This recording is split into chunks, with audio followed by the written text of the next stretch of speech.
Hello बच्चों, नमस्कार। कैसे हैं आप लोग। तो मेरा नाम है रुपेश चौधरी और मैं आप सभी के सामने sexual reproduction in flowering plant जो अपना क्लास 12 का पहला चैप्टर है उसका समरी लेक्चर लेकर हाजिर हूं। बच्चों, इस लेक्चर की खासियत ये होगी कि इसमें सारी की सारी चीज मैं डिटेल में करा रहा हूं। अगर कोई इस लेक्चर को पहली बार देख रहा है उसको सारी की सारी चीजें समझ में आएंगी। उसने कभी कुछ नहीं पढ़ा है, वो पहली बार इस लेक्चर को देखने के लिए आया है, उसको सारी की सारी चीजें समझ में आएगी। क्योंकि जो मेरे रेगुलर बैचेस है मैं उन्हीं के नोट्स यहाँ पे यूज करूंगा और एकदम स्टार्टिंग से लेके एकदम एंड तक आप चाहे तो इस लेक्चर के बाद आप एनसीईआरटी पढ़ लीजिएगा, आपको कहीं पर कोई भी दिक्कत नहीं आएगी। बहुत प्यार से आपको लेके जाऊंगा और यकीन मानिए आपको मजा आ जाएगा। उसके बाद आप कमेंट करके जरूर बताइएगा कि आपको लेक्चर कैसा लगा। तो चलिए हम बिना टाइम वेस्ट किए इस लेक्चर को स्टार्ट करते हैं। बच्चों, चैप्टर का नाम है sexual reproduction in flowering plant. ठीक, तो सबसे पहले हम देखेंगे इंट्रोडक्शन पार्ट 1। ठीक है, इंट्रोडक्शन वाला पार्ट देखेंगे हम सबसे पहले। बच्चों, फ्लावरिंग प्लांट क्या है भाई? फ्लावरिंग प्लांट जिनमें फूल खिलता है, जैसे कि आपका एंजियोस्पर्म। सेक्सुअल रिप्रोडक्शन में आपका क्या बनता है? गैमेट का फॉर्मेशन होता है और गैमेट का फ्यूजन होता है, जिसको आप फर्टिलाइजेशन बोलते हैं, और गैमेट के फॉर्मेशन को आप बोलते हैं गैमेटोजेनेसिस। बायोलॉजी में आप स्टडी करते हैं किसकी? लाइफ और लिविंग ऑर्गेनिज्म की। ओके, अगर किसी इंडिविजुअल को, ठीक है, अगर कोई इंडिविजुअल मर जाता है, ठीक है, but species still maintain its rates और population unless natural and anthropogenic extinction occur. ठीक है, अब इन्होंने क्या बोला है कि कोई भी इंडिविजुअल अपनी रेस को मेंटेन कर सकता है अगर उसका नेचुरल या फिर एंथ्रोजेनिक एक्सटिंक्शन ना हुआ हो। नेचुरल मतलब किसी नेचुरल कारण की वजह से, है ना, आपका फ्लड आ गया, अर्थक्वेक आ गया, उसकी वजह से वो मर सकता है। और एंथ्रोजेनिक का मतलब है कि ह्यूमन के द्वारा उसका वध किया गया, ह्यूमन की एक्टिविटी की वजह से वो मारा गया। ठीक, if individual dies but species still maintain its race और पॉपुलेशन अनलेस नेचुरल और एंथ्रोजेनिक एक्सटिंक्शन अकर। क्यों क्यों वो रेस अपनी मेंटेन कर रहा है? क्यों? क्योंकि रिप्रोडक्शन हो रहा है। आज हम हैं, ठीक है, कल तो हम नहीं होंगे, लेकिन हमारे बच्चे हैं, फिर उनके बच्चे होंगे। तो हर एक जनरेशन में कभी ना कभी तो जनरेशन का कोई ना कोई मेंबर की डेथ होती रहेगी, लेकिन फिर भी जनरेशन आगे तक चलती रहेगी। कारण क्या है? कारण है आपका रिप्रोडक्शन। तो रिप्रोडक्शन एक जरूरी चीज है अगर आप रेस को मेंटेन करना चाहते हैं। सेक्सुअल रिप्रोडक्शन की वजह से वेरिएशन आती है, सेक्सुअल रिप्रोडक्शन की वजह से वेरिएशन आती है। ठीक है, इंडिविजुअल बेटर सर्वाइव और एडेप्ट इन इन्वायरमेंट। तो इन वेरिएशन की वजह से इंडिविजुअल को हेल्प होती है कि वो इन्वायरमेंट में अपने आप को अच्छी तरीके से एडेप्ट कर सके। Introduction part 2। जितने भी फ्लावरिंग प्लांट होते हैं वो सेक्सुअल रिप्रोडक्शन शो करते हैं। ठीक है, प्लांट के पास ऐसे बहुत सारे मेथड हैं जिसकी वजह से वो अपने आप को एक अच्छी तरीके से सेक्सुअल रिप्रोडक्शन करवा पा रहा है। ठीक है, और सेक्सुअल रिप्रोडक्शन के जो एंड प्रोडक्ट है प्लांट के अंदर, सेक्सुअल रिप्रोडक्शन का एंड प्रोडक्ट क्या है? फ्रूट है, और फ्रूट के अंदर क्या है? गुठली, जिसको आप बोलते हैं सीड। ये देखिए, फ्लावर एक फैसिनेटिंग ऑर्गन है, मतलब ये आपको आकर्षित करता है, इसकी ब्यूटी आपको आकर्षित करती है, आपको एक प्लेजर मिलता है, एस्थेटिक प्लेजर मिलता है। आप कहीं बगीचे में जाते हैं, ठीक है, कल्चरल वैल्यू है, सोशल वैल्यू है ना। स्टेज पे कुछ फंक्शंस होते हैं स्कूल में, वहां इसको यूज किया जाता है ना, और पूजा वगैरह में इसको यूज किया जाता है। ठीक है, तो ये रिलीजियस के साथ भी इसकी रिलेशन है। ठीक है, लव केयर, अपना प्यार जाहिर करने के लिए भी इस चीज को आप यूज करते हैं। आप अपने पेरेंट्स को भी बुके देते हैं बर्थडे पर। ठीक है, ग्रीफ एंड मॉर्निंग, जहां कहीं पर किसी का स्वर्गवास हो जाता है, किसी की डेथ हो जाती है, वहां पर भी आप इसको यूज करते हैं। अगर आप प्लांट का कल्टीवेशन कर रहे हैं फ्लावर्स के लिए और ऑर्नामेंटेशन के लिए, ऑर्नामेंटेशन मतलब डेकोरेशन, तो इस ब्रांच को आप बोलते हैं फ्लोरिकल्चर। फ्लोरिकल्चर। अब आपका है फ्लावर का स्ट्रक्चर। फ्लावर के स्ट्रक्चर पे देखिए 1 2 3 4, ये जो रेड कलर के आपको डॉट्स दिख रहे हैं ये हैं आपके नोड। अब पहले नोड पे क्या है? पहले नोड पे है आपका सेपल। पहले नोड पर आपके क्या प्रेजेंट है? सेपल। और फ्लावर्स के अंदर जितनी भी सेपल्स होती हैं उन सारे सेपल्स को मिलाकर आप क्या बोलते हैं? कैलेक्स। तो कैलेक्स फर्स्ट वॉल है, वॉल का मतलब गुच्छा, तो कैलेक्स किसका गुच्छा है? सेपल का गुच्छा है। ठीक, सेकेंड नोड पे देखिए क्या है? पेटल, और पेटल के कलेक्शन को आप बोलते हैं, सेकेंड वर्ल्ड कौन सी हो गई? कोरोला। ठीक है, कोरोला किसका कलेक्शन है? पेटल्स का। अब आप थर्ड नोड पे देखिए, थर्ड नोड पे क्या है? थर्ड नोड पे है स्टेमन, और स्टेमन के कलेक्शन को आप बोलते हैं एंड्रोशियम। थर्ड नोड पे है आपका स्टेमन और इसके कलेक्शन को बोलते हैं एंड्रोशियम। शियम, ये है आपका थर्ड वर्ड, जो कि आपका क्या है, मेल रिप्रोडक्टिव स्ट्रक्चर है, और इससे आपके क्या प्रोड्यूस होंगे, इससे आपके प्रोड्यूस होंगे मेल गैमेट। ठीक, फोर्थ वर्ड पे ये देखिए, ये जो स्ट्रक्चर आपको दिख रहा है फोर्थ नोड पे, ये है आपका पिस्टिल, और पिस्टिल्स के कलेक्शंस को, फ्लावर में जो पिस्टिल्स होते हैं जितने भी होते हैं, उन सभी के कलेक्शन को आप बोलते हैं गाइनोशियम, जो आपका फोर्थ बल है। ये आपका फीमेल रिप्रोडक्टिव स्ट्रक्चर है, ठीक है, और ये आपका प्रोड्यूस करता है फीमेल गैमेट। तो जो स्ट्रक्चर गैमेट प्रोड्यूस करते हैं उनको एसेंशियल वॉल बोलते हैं। तो गैमेट प्रोड्यूस करता है आपका एंड्रोशियम और गाइनोशियम। जो नहीं करते गैमेट प्रोड्यूस, उसको नॉन एसेंशियल वॉल बोलते हैं, जैसे कैलेक्स एंड कोरोला। तो ये आपको अच्छी से समझ में आ गया होगा। आगे चलते हैं हम, फॉर्मेशन का फॉर्मेशन कैसे हुआ। सबसे पहले देखिए कि सर ने एक व्हाइट कलर से क्या बनाई है, शूट। इस शूट के टिप को बोलते हैं शूट टिप और शूट एपेक्स। इस शूट के टिप पर आपको मेरिस्मेटिक सेल्स दिख रही होंगी, तो शूट के टिप पर जो मेरिस्मेटिक सेल्स हैं उनको बोलते हैं शूट एपिकल मेरिस्टेम। ठीक, अब आगे जाके क्या हुआ, ये शूट एपिकल मेरिस्टेम किसमें चेंज हो गया, फ्लोरल प्रीमोडियम में चेंज हो गया। तो इन मेरिस्मेटिक सेल्स को बोल रहे थे शूट एपिकल मेरिस्टेम। अब यहां पर जो मेरिस्मेटिक सेल्स हैं उनको शूट एपिकल मेरिस्टेम नहीं बोल रहे, उनको बोल रहे हैं फ्लोरल प्रीमोडियम। आगे जाके क्या हुआ, थर्ड डायग्राम में जिन मेरिस्मेटिक सेल्स को फ्लोरल प्रीमोडियम बोलते हो, आगे जाके इनको बोलते हैं फ्लोरल मेरिस्टेम। क्या बोलते हैं, फ्लोरल मेरिस्टेम। ये भी मेरिस्मेटिक सेल्स, ये भी मेरिस्मेटिक सेल्स, ये भी मेरिस्मेटिक सेल्स। अब फ्लोरल मेरिस्टेम ने क्या बना लिया, फ्लोरल बर्ड। एक कली है, आपने फूल देखा होगा, एक तो फूल खिला हुआ रहता है और एक फूल आपका छोटा सा कली सा रहता है, बंद रहता है, एकदम बर्ड स्टेज में होता है ना, मतलब फ्लावर अभी पूरा खिला नहीं है, बर्ड स्टेज में है, क्लोज है, छोटी सी कली, उसको बोला फ्लोरल बर्ड। अब फ्लोरल बर्ड ने किस में ओपन हो गया, वो ओपन हो गया आपका फ्लावर में। तो सीक्वेंस क्या था, शूट एपिकल मेरिस्टेम जो टिप पर प्रेजेंट थी शूट के एपेक्स पे, वो किसमें चेंज हुई, फ्लोरल प्रीमोडियम, वो किसमें, फ्लोरल मेरिस्टेम, उसने क्या बनाया, फ्लोरल बर्ड। फ्लोरल बर्ड किसमें ओपन हुआ, फ्लावर में। और इस दौरान हार्मोनल चेंजेस भी हुए और स्ट्रक्चरल चेंजेस भी हुए। ठीक भाई, हार्मोन भी तो चाहिए फ्लावरिंग करने के लिए। ये देखिए, लीफ में एक हार्मोन है जिसका नाम है फ्लोरिजन। ये फ्लोरिजन यहां से कहां गया था, शूट एपेक्स पे गया था। लीफ से फ्लोरिजन हार्मोन शूट एपेक्स पे गया, जिसकी वजह से शूट एपिकल मेरिस्टेम किसमें चेंज हुआ, फ्लोरल प्रीमोडियम में चेंज हुआ। आगे चलते हैं, अब आप देखिएगा स्टेमन। अब स्टेमन में देखिए, ये जो डंडा है ये क्या है आपका, ये फिलामेंट है जो कि लॉन्ग है और सिलेंडर, सिलेंडर मतलब पतला। इस फिलामेंट में ये जो पोर्शन आपको दिख रहा है, फिलामेंट का ये कौन सा एंड है, डिस्टल एंड है। फिलामेंट का ये कौन सा एंड है, प्रोक्सिमल एंड है। तो फिलामेंट का डिस्टल एंड कहां पर अटैच होता है, एंथर पर अटैच होता है। इसको एंथर बोलते हैं। एंथर टिप पर है, मतलब वो टर्मिनल है और उसमें दो चैम्बर है, एक दो, एक दो, इसलिए इसको बोलते हैं बाइलोब्ड। एंथर के अंदर दो कमरे हैं, एक ये रहा एक ये रहा, इसलिए आपने इसको क्या बोला, बाइलोब्ड। प्रोक्सिमल पार्ट कहां पर अटैच है, थैलेमस पर अटैच है, थैलेमस पर अटैच है। ये देखिए, ये जो स्वेलन पोर्शन आपको दिख रहा है पेडिसील का, इसको थैलेमस बोलते हैं। तो फिलामेंट का प्रोक्सिमल पार्ट थैलेमस पर अटैच हो सकता है और फिलामेंट का प्रोक्सिमल पार्ट पेटल पर भी अटैच हो सकता है। तो फिलामेंट का प्रोक्सिमल पार्ट पेटल पे भी अटैच हो सकता है और आपका थैलेमस पर भी अटैच हो सकता है। अब है आपका एंथर। अब आपका क्या है, एंथर। ठीक, अब एंथर देखिए, अगर आप एंथर की स्टडी करना चाहते हैं तो आप एंथर का ट्रांसफर सेक्शन कट करेंगे। कौन सा करेंगे, ट्रांसफर सेक्शन कट करेंगे। तो जब आप एंथर का ट्रांसफर सेक्शन कट करते हैं तो आपको कितने लोब दिखते हैं, दो लोब दिखते हैं। एक लोब ये रहा और एक लोब ये रहा। तो आपको कितने लोब दिखे, दो लोब दिखे। एक लोब में दो सर्कुलर स्ट्रक्चर हैं, तो each lobe has two circular structure. ठीक, तो टोटल सर्कुलर स्ट्रक्चर कितने हैं, चार। तो टोटल सर्कुलर स्ट्रक्चर है चार, इनको आप कहते हैं माइक्रोस्पोरेंजिया।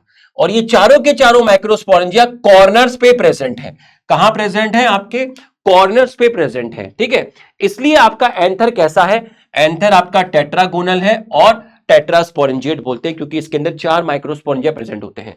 हर लोब में ये वाला जो रीजन है ये क्या है, टी, ये रीजन टी, टी मतलब थिका। तो एक लोब में कितने थिका है, एक दो, एक लोब में दो थिका है, इसको बोलते हैं आप डायथिकस कंडीशन। ठीक है, टू थिका सेपरेटेड बाय, अब देखिए दो थिका को सेपरेट किया है इस रीजन ने, दो थिका को सेपरेट किया है इस रीजन ने। तो ये वाला जो रीजन आपको दिख रहा है ये और ये दो थीका को इस रीजन ने सेपरेट किया, दो थीका को इस रीजन ने सेपरेट किया, इसको बोलते हैं लाइन ऑफ डाइसेंस। लाइन ऑफ डाइसेंस का मतलब ये वो रीजन है जहां से आपका एंथर टूटता है, ये वो रीजन है जहां से आपका एंथर टूटता है, और एंथर टूटेगा तो इसमें से क्या निकलेगी, इसमें से निकलेगी आपकी पोलन ग्रेन।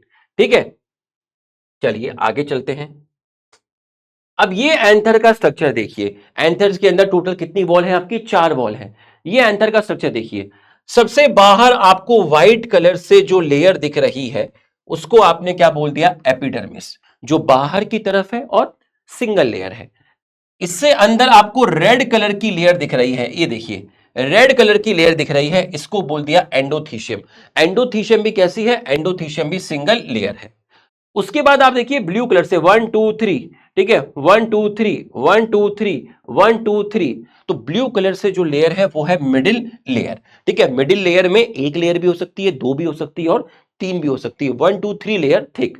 ठीक है, उसके बाद आप देखिए आपको जो येलो कलर से लेयर दिख रही है ना, ये वाली येलो कलर से आपको जो लेयर दिख रही है इसको बोलते हैं टेपेटम। तो सबसे अंदर की लेयर कौन सी हुई, टेपेटम हुई। सिंगल लेयर है, इनर मोस्ट लेयर है, सबसे बाहर एपिडर्मिस, एपिडर्मिस से अंदर एंडोथीशियम, उससे अंदर मिडिल लेयर और उससे अंदर टेपेटम। और टेपेटम ने किसको कवर किया है, ग्रीन कलर के सर्कल को कवर किया है। टेपेटम ने ग्रीन कलर के सर्कल को कवर किया है, और ग्रीन कलर का सर्कल क्या है, ग्रीन कलर का सर्कल है माइक्रोस्पोरेंजिया। ग्रीन कलर का सर्कल है माइक्रोस्पोरेंजिया। 1 2 3 4, कितने माइक्रोस्पोरेंजिया हो गए, 4। हर माइक्रोस्पोरेंजिया के चारों तरफ कितनी लेयर है, 4 लेयर है, जिनमें ये जो 3 लेयर है 1 2 3, ये जो 3 लेयर है 1 2 3, ये एंथर को प्रोटेक्ट करती हैं और एंथर के टूटने में हेल्प करती हैं, जिसकी वजह से पोलन ग्रेन रिलीज होती हैं। तो एंथर को प्रोटेक्ट भी करेंगी, और जब पोलन ग्रेन को रिलीज करवाना होगा तो एंथर के टूटने में भी हेल्प करेगी। एंथर के टूटने को आप बोलते हैं डेhiscence। चलिए ये आपको समझ में आ गया होगा। अब मैं आपको एंथर का एक साइड दिखाता हूं। ठीक है, सबसे बाहर एपिडर्मिस, एपिडर्मिस से अंदर endothecium, then middle layer, then tapetum. मैं आपको एक कोना दिखा रहा हूं, बस एक कोना दिखा रहा हूं, 4 में से एक कोना दिखा रहा हूं, क्योंकि जो एक कोने में होगा वही बाकी 3 कोने में भी होगा, जो एक कोने में होगा वो बाकी 3 कोने में भी होगा। ठीक, तो epidermis, endothecium, middle layer, tapetum. Green colour का जो सर्किल है उसको आपने बोला माइक्रोस्पोरेंजिया, इसी को आगे जाके बोल देते हैं पोलन सैक। ठीक, अब आप देखिए आपको बहुत सारी व्हाइट व्हाइट कलर की सेल्स दिख रही हैं, आपको बहुत सारी व्हाइट व्हाइट कलर की सेल्स दिख रही हैं। इन सेल्स को आप बोलते हैं माइक्रोस्पोर मदर सेल, और इन्हीं को आप बोलते हैं पोलन मदर सेल, इन्हीं को बोलते हैं पोलन मदर सेल। ठीक, अब microspore mother cell, pollen mother cells, ये सारी की सारी जो इंडिविजुअल सेल्स है इनको माइक्रोस्पोर मदर सेल या फिर पोलन मदर सेल्स बोलते हैं। इन सारी सेल्स को मिलाकर, सेल्स के कलेक्शन से क्या बनता है, सेल के कलेक्शन से बनता है टिश्यू। तो इन सारी सेल्स को मिलाकर क्या बोलेंगे, इन सारी सेल्स को मिलाकर बोलेंगे sporogenous tissue. Sporogenous tissue diploid है, इनकी हर एक सेल कैसी है, डिप्लॉयड्स है, और सारी की सारी सेल्स एक जैसी है, इसलिए आप वर्ड यूज करेंगे होमोजेनस। होमोजेनस। अब मैंने क्या किया, इसमें से एक एमएमसी उठा ली, ये उठा ली, एक एमएमसी उठा ली, जिसको आप पीएमसी बोल रहे हो, जो कैसी है, डिप्लॉयड है। तो एक एमएमसी को उठा के मैंने यहां बना दिया कि भैया एक एमएमसी में क्या होगा, जो एक एमएमसी में होगा वही बाकी एमएमसी में भी होगा। उसमें क्या हुआ, मियोसिस हुआ। कितने माइक्रोस्पोर बने, 4, इसलिए आप बोलते हैं टेट्राड ऑफ माइक्रोस्पोर। ठीक है, अब 4 सेल्स आपकी फॉर्म्ड हो गई हैं, बिल्कुल हो गई हैं। अब ये चारों माइक्रोस्पोर आपस में चिपकी हुई हैं। अब यहां पर क्या हो गई, डिसोसिएट हो गई, मतलब चारों माइक्रोस्पोर अलग अलग हो गई, और उसके बाद ये माइक्रोस्पोर किसमें चेंज हो गई, उसके बाद ये चेंज हो गई आपकी पोलन ग्रेन में। किसमें चेंज हो गई, पोलन ग्रेन में। तो हर एक माइक्रोस्पोर मदर सेल में मियोसिस होता है, जिसकी वजह से 4 माइक्रोस्पोर बनते हैं। ये शुरू में जुड़े हुए होते हैं, बाद में ये अलग अलग हो जाते हैं, और हर माइक्रोस्पोर किसमें चेंज हो जाती है, पोलन ग्रेन में। इस पोलन ग्रेन को न्यूट्रिशन देने का काम करती है टेपेटम। तो ये जो डेवलपिंग पोलन ग्रेन है माइक्रोस्पोरेंजिया के अंदर, इसको खाना कौन देगा, इसको खाना वही देगा। भाई ये पोलन ग्रेन किसके अंदर बनी, ये पोलन ग्रेन माइक्रोस्पोरेंजिया के अंदर बनी, इसको खाना कौन देगा, इसको खाना वही देगा जो इसके सबसे क्लोज होगा। इसके सबसे क्लोज क्या है, इसके सबसे क्लोज है टेपेटम। अच्छा ये बात है, हाँ। अब इसी चीज को डिटेल में देखो, अब इसी चीज को आप डिटेल में देखो। ठीक है, माइक्रोस्पोरोजेनेसिस, जेनेसिस मतलब सिंथेसिस, किसकी सिंथेसिस, माइक्रोस्पोर की सिंथेसिस। ठीक है, माइक्रोस्पोर की सिंथेसिस। अब आप देखिए ये क्या है, माइक्रोस्पोरेंजिया। ठीक है, ये येलो कलर का जो सर्किल है ये क्या है, माइक्रोस्पोरेंजिया। माइक्रोस्पोरेंजिया में आपकी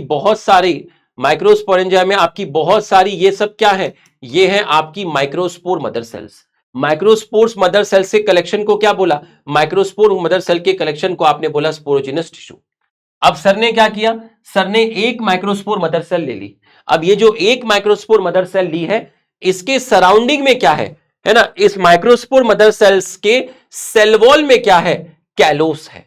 इस सर ने क्या ले ली, सर ने एक माइक्रोस्पोर मदर सेल ले ली। इस माइक्रोस्पोर मदर सेल की सेल वॉल में क्या है, कैलोस प्रेजेंट है। कैलोस आपका क्या है, कार्बोहाइड्रेट मान लीजिए। अब इसमें हुआ मियोसिस, तो कितनी माइक्रोस्पोर बनी, 4। ये चारों माइक्रोस्पोर किससे कवर है, ये चारों माइक्रोस्पोर कैलोस की वॉल से कवर है। 4 माइक्रोस्पोर मतलब टेट्राड, और ये आपस में जुड़ी हुई हैं, तो आपने बोल दिया एसोसिएटेड। अब क्या हुआ, एंथर मैच्योर हुआ, डिहाइड्रेट हुआ, ठीक है, और एंथर ने वाटर को क्या किया, रिलीज किया। ठीक, तो अब क्या होता है, इसके सराउंडिंग में जो लेयर है, माइक्रोस्पोरेंजिया के सराउंडिंग में कौन सी लेयर है, टिपेटम। टिपेटम ने एक एंजाइम रिलीज किया जिसको बोलते हैं कैलेस। कैलेस ने इस कैलोस को डिसॉल्व कर दिया। 4 माइक्रोस्पोर आपस में एसोसिएटेड थी, इनके सराउंडिंग में कैलोस की वॉल थी। माइक्रोस्पोरेंजिया के पास कौन सी लेयर होती है, टिपेटम। टिपेटम ने क्या रिलीज किया, कैलेस एंजाइम, और कैलेस एंजाइम ने सराउंडिंग में जो कैलोस की वॉल थी उसको डिसॉल्व कर दिया, जिसकी वजह से माइक्रोस्पोर क्या हो गए, आपके फ्री हो गए। और इन माइक्रोस्पोर ने आपका किसका फॉर्मेशन कर लिया, पोलन ग्रेन का फॉर्मेशन कर लिया। तो जब पोलन ग्रेन बन जाती है तो आप माइक्रोस्पोरेंजिया को बोल देते हैं पोलन सैक। चलिए, ये आ गया होगा समझ में। अब आप देखिए, पूरा डिटेल में पढ़ा रहा हूं मैं आपको, कोई कुछ नहीं छोड़ूंगा। बहुत सारी पोलन ग्रेन्स प्रेजेंट होती है पोलन सैक के अंदर। टेपेटम का साइटोप्लाज्म डेंस है, ठीक है, टेपेटम का जो साइटोप्लाज्म है वो कैसा है, डेंस है। एक से ज्यादा न्यूक्लियस मिलते हैं टेपेटम में, तो आपने क्या बोल दिया, बाई न्यूक्लिएटेड। अब बाई न्यूक्लिएटेड कंडीशन कैसे आई, अब आप देखिए, सेल में न्यूक्लियस था, कैरियोकाइनेसिस हुआ, 2 न्यूक्लियस बन गए, लेकिन अब साइटोकाइनेसिस नहीं हुआ। तो जब साइटोकाइनेसिस नहीं होगा तो इन दोनों के बीच में वॉल का फॉर्मेशन भी नहीं होगा, तो एक ही सेल में 2 न्यूक्लियस बन गए। तो एक ही सेल में 2 न्यूक्लियस इसलिए बने क्योंकि न्यूक्लियस डिवाइड करता है, लेकिन उसके बाद साइटोप्लाज्म डिवाइड नहीं करता। आ जाओ, अब ध्यान से देखिएगा, एकदम फोकस करिएगा, ठीक है। अब इन्होंने क्या बोला कि माइक्रोस्पोर किसमें चेंज हुई थी, है ना, माइक्रोस्पोर आपकी किसमें चेंज हुई थी। हाँ, ये सॉरी, ये वाला डायग्राम आएगा पहले, हाँ ये वाला डायग्राम आएगा, ध्यान से देखना। अब आप हेडिंग डालेंगे पोलन ग्रेन, ठीक है। अब आप क्या हेडिंग डालेंगे, पोलन ग्रेन हेडिंग आप डालेंगे, ठीक है। अब आप ध्यान से देखिएगा, सबसे पहले आपके पास क्या था, सबसे पहले हमारे पास था माइक्रोस्पोरेंजिया। माइक्रोस्पोरेंजिया के अंदर सर ने क्या ली, एक डिप्लॉयड क्या ले ली, एमएमसी ले ली। इस एमएमसी में क्या हुआ, इस एमएमसी में हो गया है मियोसिस, जिसकी वजह से कितनी माइक्रोस्पोर बन गई, जिसकी वजह से आपकी 4 माइक्रोस्पोर बन गई। हर माइक्रोस्पोर में ये रेड कलर का क्या है, ये रेड कलर का है एन एन एन। हर माइक्रोस्पोर में एक रेड कलर का डॉट है जिसको बोलते हैं एन, और एन का मतलब होता है न्यूक्लियस। एन का मतलब होता है न्यूक्लियस। इसका मतलब 4 माइक्रोस्पोर है, हर माइक्रोस्पोर के अंदर एक रेड कलर का डॉट है, और उस रेड कलर के डॉट को आप बोलते हैं न्यूक्लियस। आप उस रेड कलर के डॉट को क्या बोलते हैं, आप उस रेड कलर के डॉट को बोलते हैं न्यूक्लियस। अब क्या हुआ, हर माइक्रोस्पोर में, अब मैं 4 माइक्रोस्पोर में क्यों समझाऊं, मैं एक में समझाता हूं, जो इसमें होगा वही बाकी 3 में होगा, तो मैं एक को पकड़ के आगे बढ़ता हूं। जो इसमें होगा वही बाकी 3 में होगा, तो मैं एक को पकड़ के आगे बढ़ता हूं। इस माइक्रोस्पोर के सेंटर में वैक्यूल का फॉर्मेशन हो गया। ये देखिए, ये जो ग्रीन कलर से है ये वी है। वी मतलब क्या है, वी मतलब है आपका वैक्यूल। तो माइक्रोस्पोर के सेंटर में क्या आ गया, वैक्यूल आ गया। अगर सेंटर में वैक्यूल आएगा तो न्यूक्लियस कहां जाएगा, वैक्यूल ने न्यूक्लियस को पुश किया, तो न्यूक्लियस आ गया कहां पर, बाहर की तरफ आ गया, पेरिफेरी की तरफ आ गया। Nucleus shifted to periphery. इस माइक्रोस्पोर में वैक्यूल का फॉर्मेशन हुआ, वैक्यूल ने न्यूक्लियस को शिफ्ट कर दिया कहां पर, पेरिफेरी की तरफ। माइक्रोस्पोर कैसी है, हैप्लॉइड। पहला माइटोटिक डिवीजन कैसा हुआ, अनइक्वल हुआ, ठीक है। अनइक्वल का मतलब क्या होता है, अनइक्वल का मतलब यह होता है कि अब जो 2 सेल बनेंगी दोनों का साइज सेम नहीं होगा। अनइक्वल हुआ क्योंकि यहां पर जो स्पिंडल फाइबर बना वो यूनिफॉर्म नहीं बना, वो सिमेट्रिक नहीं बना, एक साइड में बना, एसिमेट्रिक बना, एसिमेट्रिक स्पिंडल फाइबर आपका फॉर्म्ड हुआ। तो अब यहां पर जो पहला माइटोसिस हुआ है वो अनइक्वल हुआ है, यहां पर स्पिंडल फाइबर सिमेट्रिकल नहीं बना, एसिमेट्रिकल बना, इसलिए आपकी जो दो सेल यहां बनेगी उन दोनों सेल का साइज सेम नहीं होगा, उन दोनों सेल का साइज अनइक्वल होगा। एक सेल उसमें बड़ी होगी और एक सेल उसमें छोटी होगी। ठीक है, एक सेल उसमें बड़ी होगी और एक सेल उसमें छोटी होगी। अब मैं यहां पर आपको बना के दिखा देता हूं, एक सेल बड़ी और एक सेल छोटी। भाई यहां पर क्या हुआ, माइक्रोस्पोर, माइक्रोस्पोर अब कितनी सेल बन जाएगी, 2 सेल्स बन जाएगी। पहले माइक्रोस्पोर कितनी थी, पहले माइक्रोस्पोर आपकी एक सेल थी। ठीक है, अब माइक्रोस्पोर में क्या हुआ, आपका माइटोटिक डिवीजन हुआ है। तो जब माइक्रोस्पोर में माइटोटिक डिवीजन होगा तो कितनी सेल बनेगी, 2 सेल बनेगी, लेकिन दोनों सेल्स अनइक्वल होगी, मतलब एक सेल बड़ी होगी और एक सेल आपकी छोटी होगी। ठीक है, चलिए आ जाइए। अब आप देखिए, जो आपको बड़ी वाली सेल दिख रही है ना, जो आपको क्या दिख रही है, बड़ी वाली सेल दिख रही है, ये देखिए, ये जो व्हाइट कलर से आपको बड़ी वाली सेल दिख रही है, इसको बोलते हैं वेजिटेटिव सेल। कैसी है, हैप्लॉइड है। ये कैसी होती है, बड़ी होती है, और किसको स्टोर करती है, फूड को स्टोर करती है।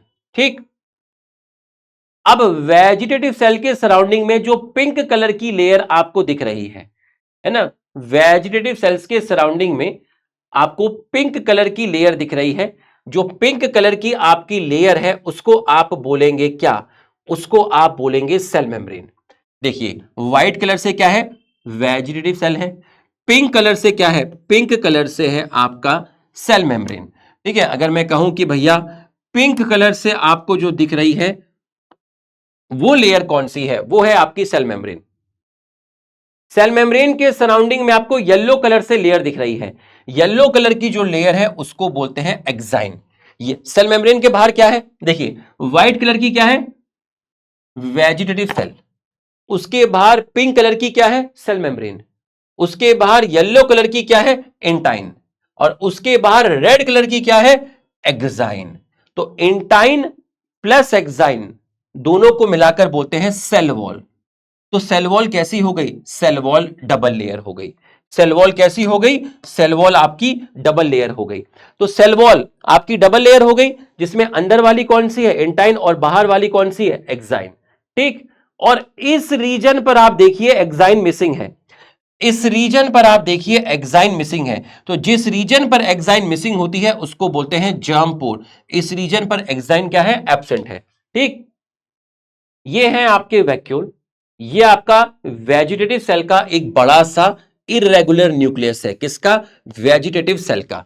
तो हमने आपको बड़ी सी वेजिटेटिव सेल दिखाई, उसके सराउंडिंग में सेल मेम्ब्रेन दिखाई, उसके सराउंडिंग में इंटाइन दिखाई, उसके सराउंडिंग में एक्साइन दिखाई। एक्साइन प्लस इंटाइन को बोलते हैं सेल वॉल। और ये जो स्ट्रक्चर आपको दिख रहा है, इसमें आपको वेजिटेटिव सेल दिख गई, इसका बड़ा सा न्यूक्लियस दिख गया। ये जो ब्लू कलर से आपको दिख रहा है, ये किसका साइटोप्लाज्म है, ये साइटोप्लाज्म है वेजिटेटिव सेल का। और वेजिटेटिव सेल के साइटोप्लाज्म में एक और सेल प्रेजेंट है जिसको बोलते हैं जनरेटिव सेल। जनरेटिव सेल भी कैसी है, हैप्लॉइड है। तो जनरेटिव सेल कैसी है, छोटी है, इसका साइटोप्लाज्म डेंस है। जेनेटिव सेल स्पिंडल शेप है, ये फ्लोट करती है साइटोप्लाज्म ऑफ वेजिटेटिव सेल। तो आपकी कितनी सेल हो गई, 2 सेल हो गई, बड़ी वाली हो गई वेजिटेटिव और छोटी वाली हो गई आपकी जनरेटिव। ये देखिए, जब पहला माइटोटिक डिवीजन हुआ, अनइक्वल हुआ, तो आपकी 2 सेल बनी, बड़ी वाली थी वेजिटेटिव और छोटी वाली थी आपकी जनरेटिव। अब इसके बाद माइक्रोस्पोर और पोलन ग्रेन में डिफरेंस समझिए। ये जो स्ट्रक्चर बना ये पोलन ग्रेन है, ये स्ट्रक्चर पोलन ग्रेन है। पोलन ग्रेन में कितनी सेल है, पोलन ग्रेन में 2 सेल है। तो पोलन ग्रेन कैसा हो गया, 2 सेल स्टेज हो गया। ये जो स्ट्रक्चर था ये क्या था, माइक्रोस्पोर। सबसे पहले आपकी क्या बनी थी, एमएमसी में मियोसिस हुआ, 4 माइक्रोस्पोर बनी। उसके बाद माइक्रोस्पोर किस में चेंज हो गई, माइक्रोस्पोर चेंज हो गई पोलन ग्रेन में। माइक्रोस्पोर के सेंटर में वैक्यूल आए, न्यूक्लियस शिफ्ट हो गए पेरिफेरी में। अब पहला माइटोटिक डिवीजन हुआ जिसकी वजह से माइक्रोस्पोर से कितनी सेल बन गई, 2 सेल बन गई। ये जो 2 सेल वाला स्ट्रक्चर बनता है इसी को पोलन ग्रेन बोलते हैं।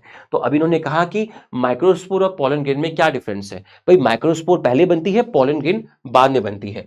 माइक्रोस्पोर हैप्लॉइड है, पोलन ग्रेन भी कैसी है आपकी, हैप्लॉइड है। माइक्रोस्पोर में एक ही न्यूक्लियस है, पोलन ग्रेन में 2 न्यूक्लियस है, एक वेजिटेटिव सेल का न्यूक्लियस है और एक जनरेटिव सेल का न्यूक्लियस है।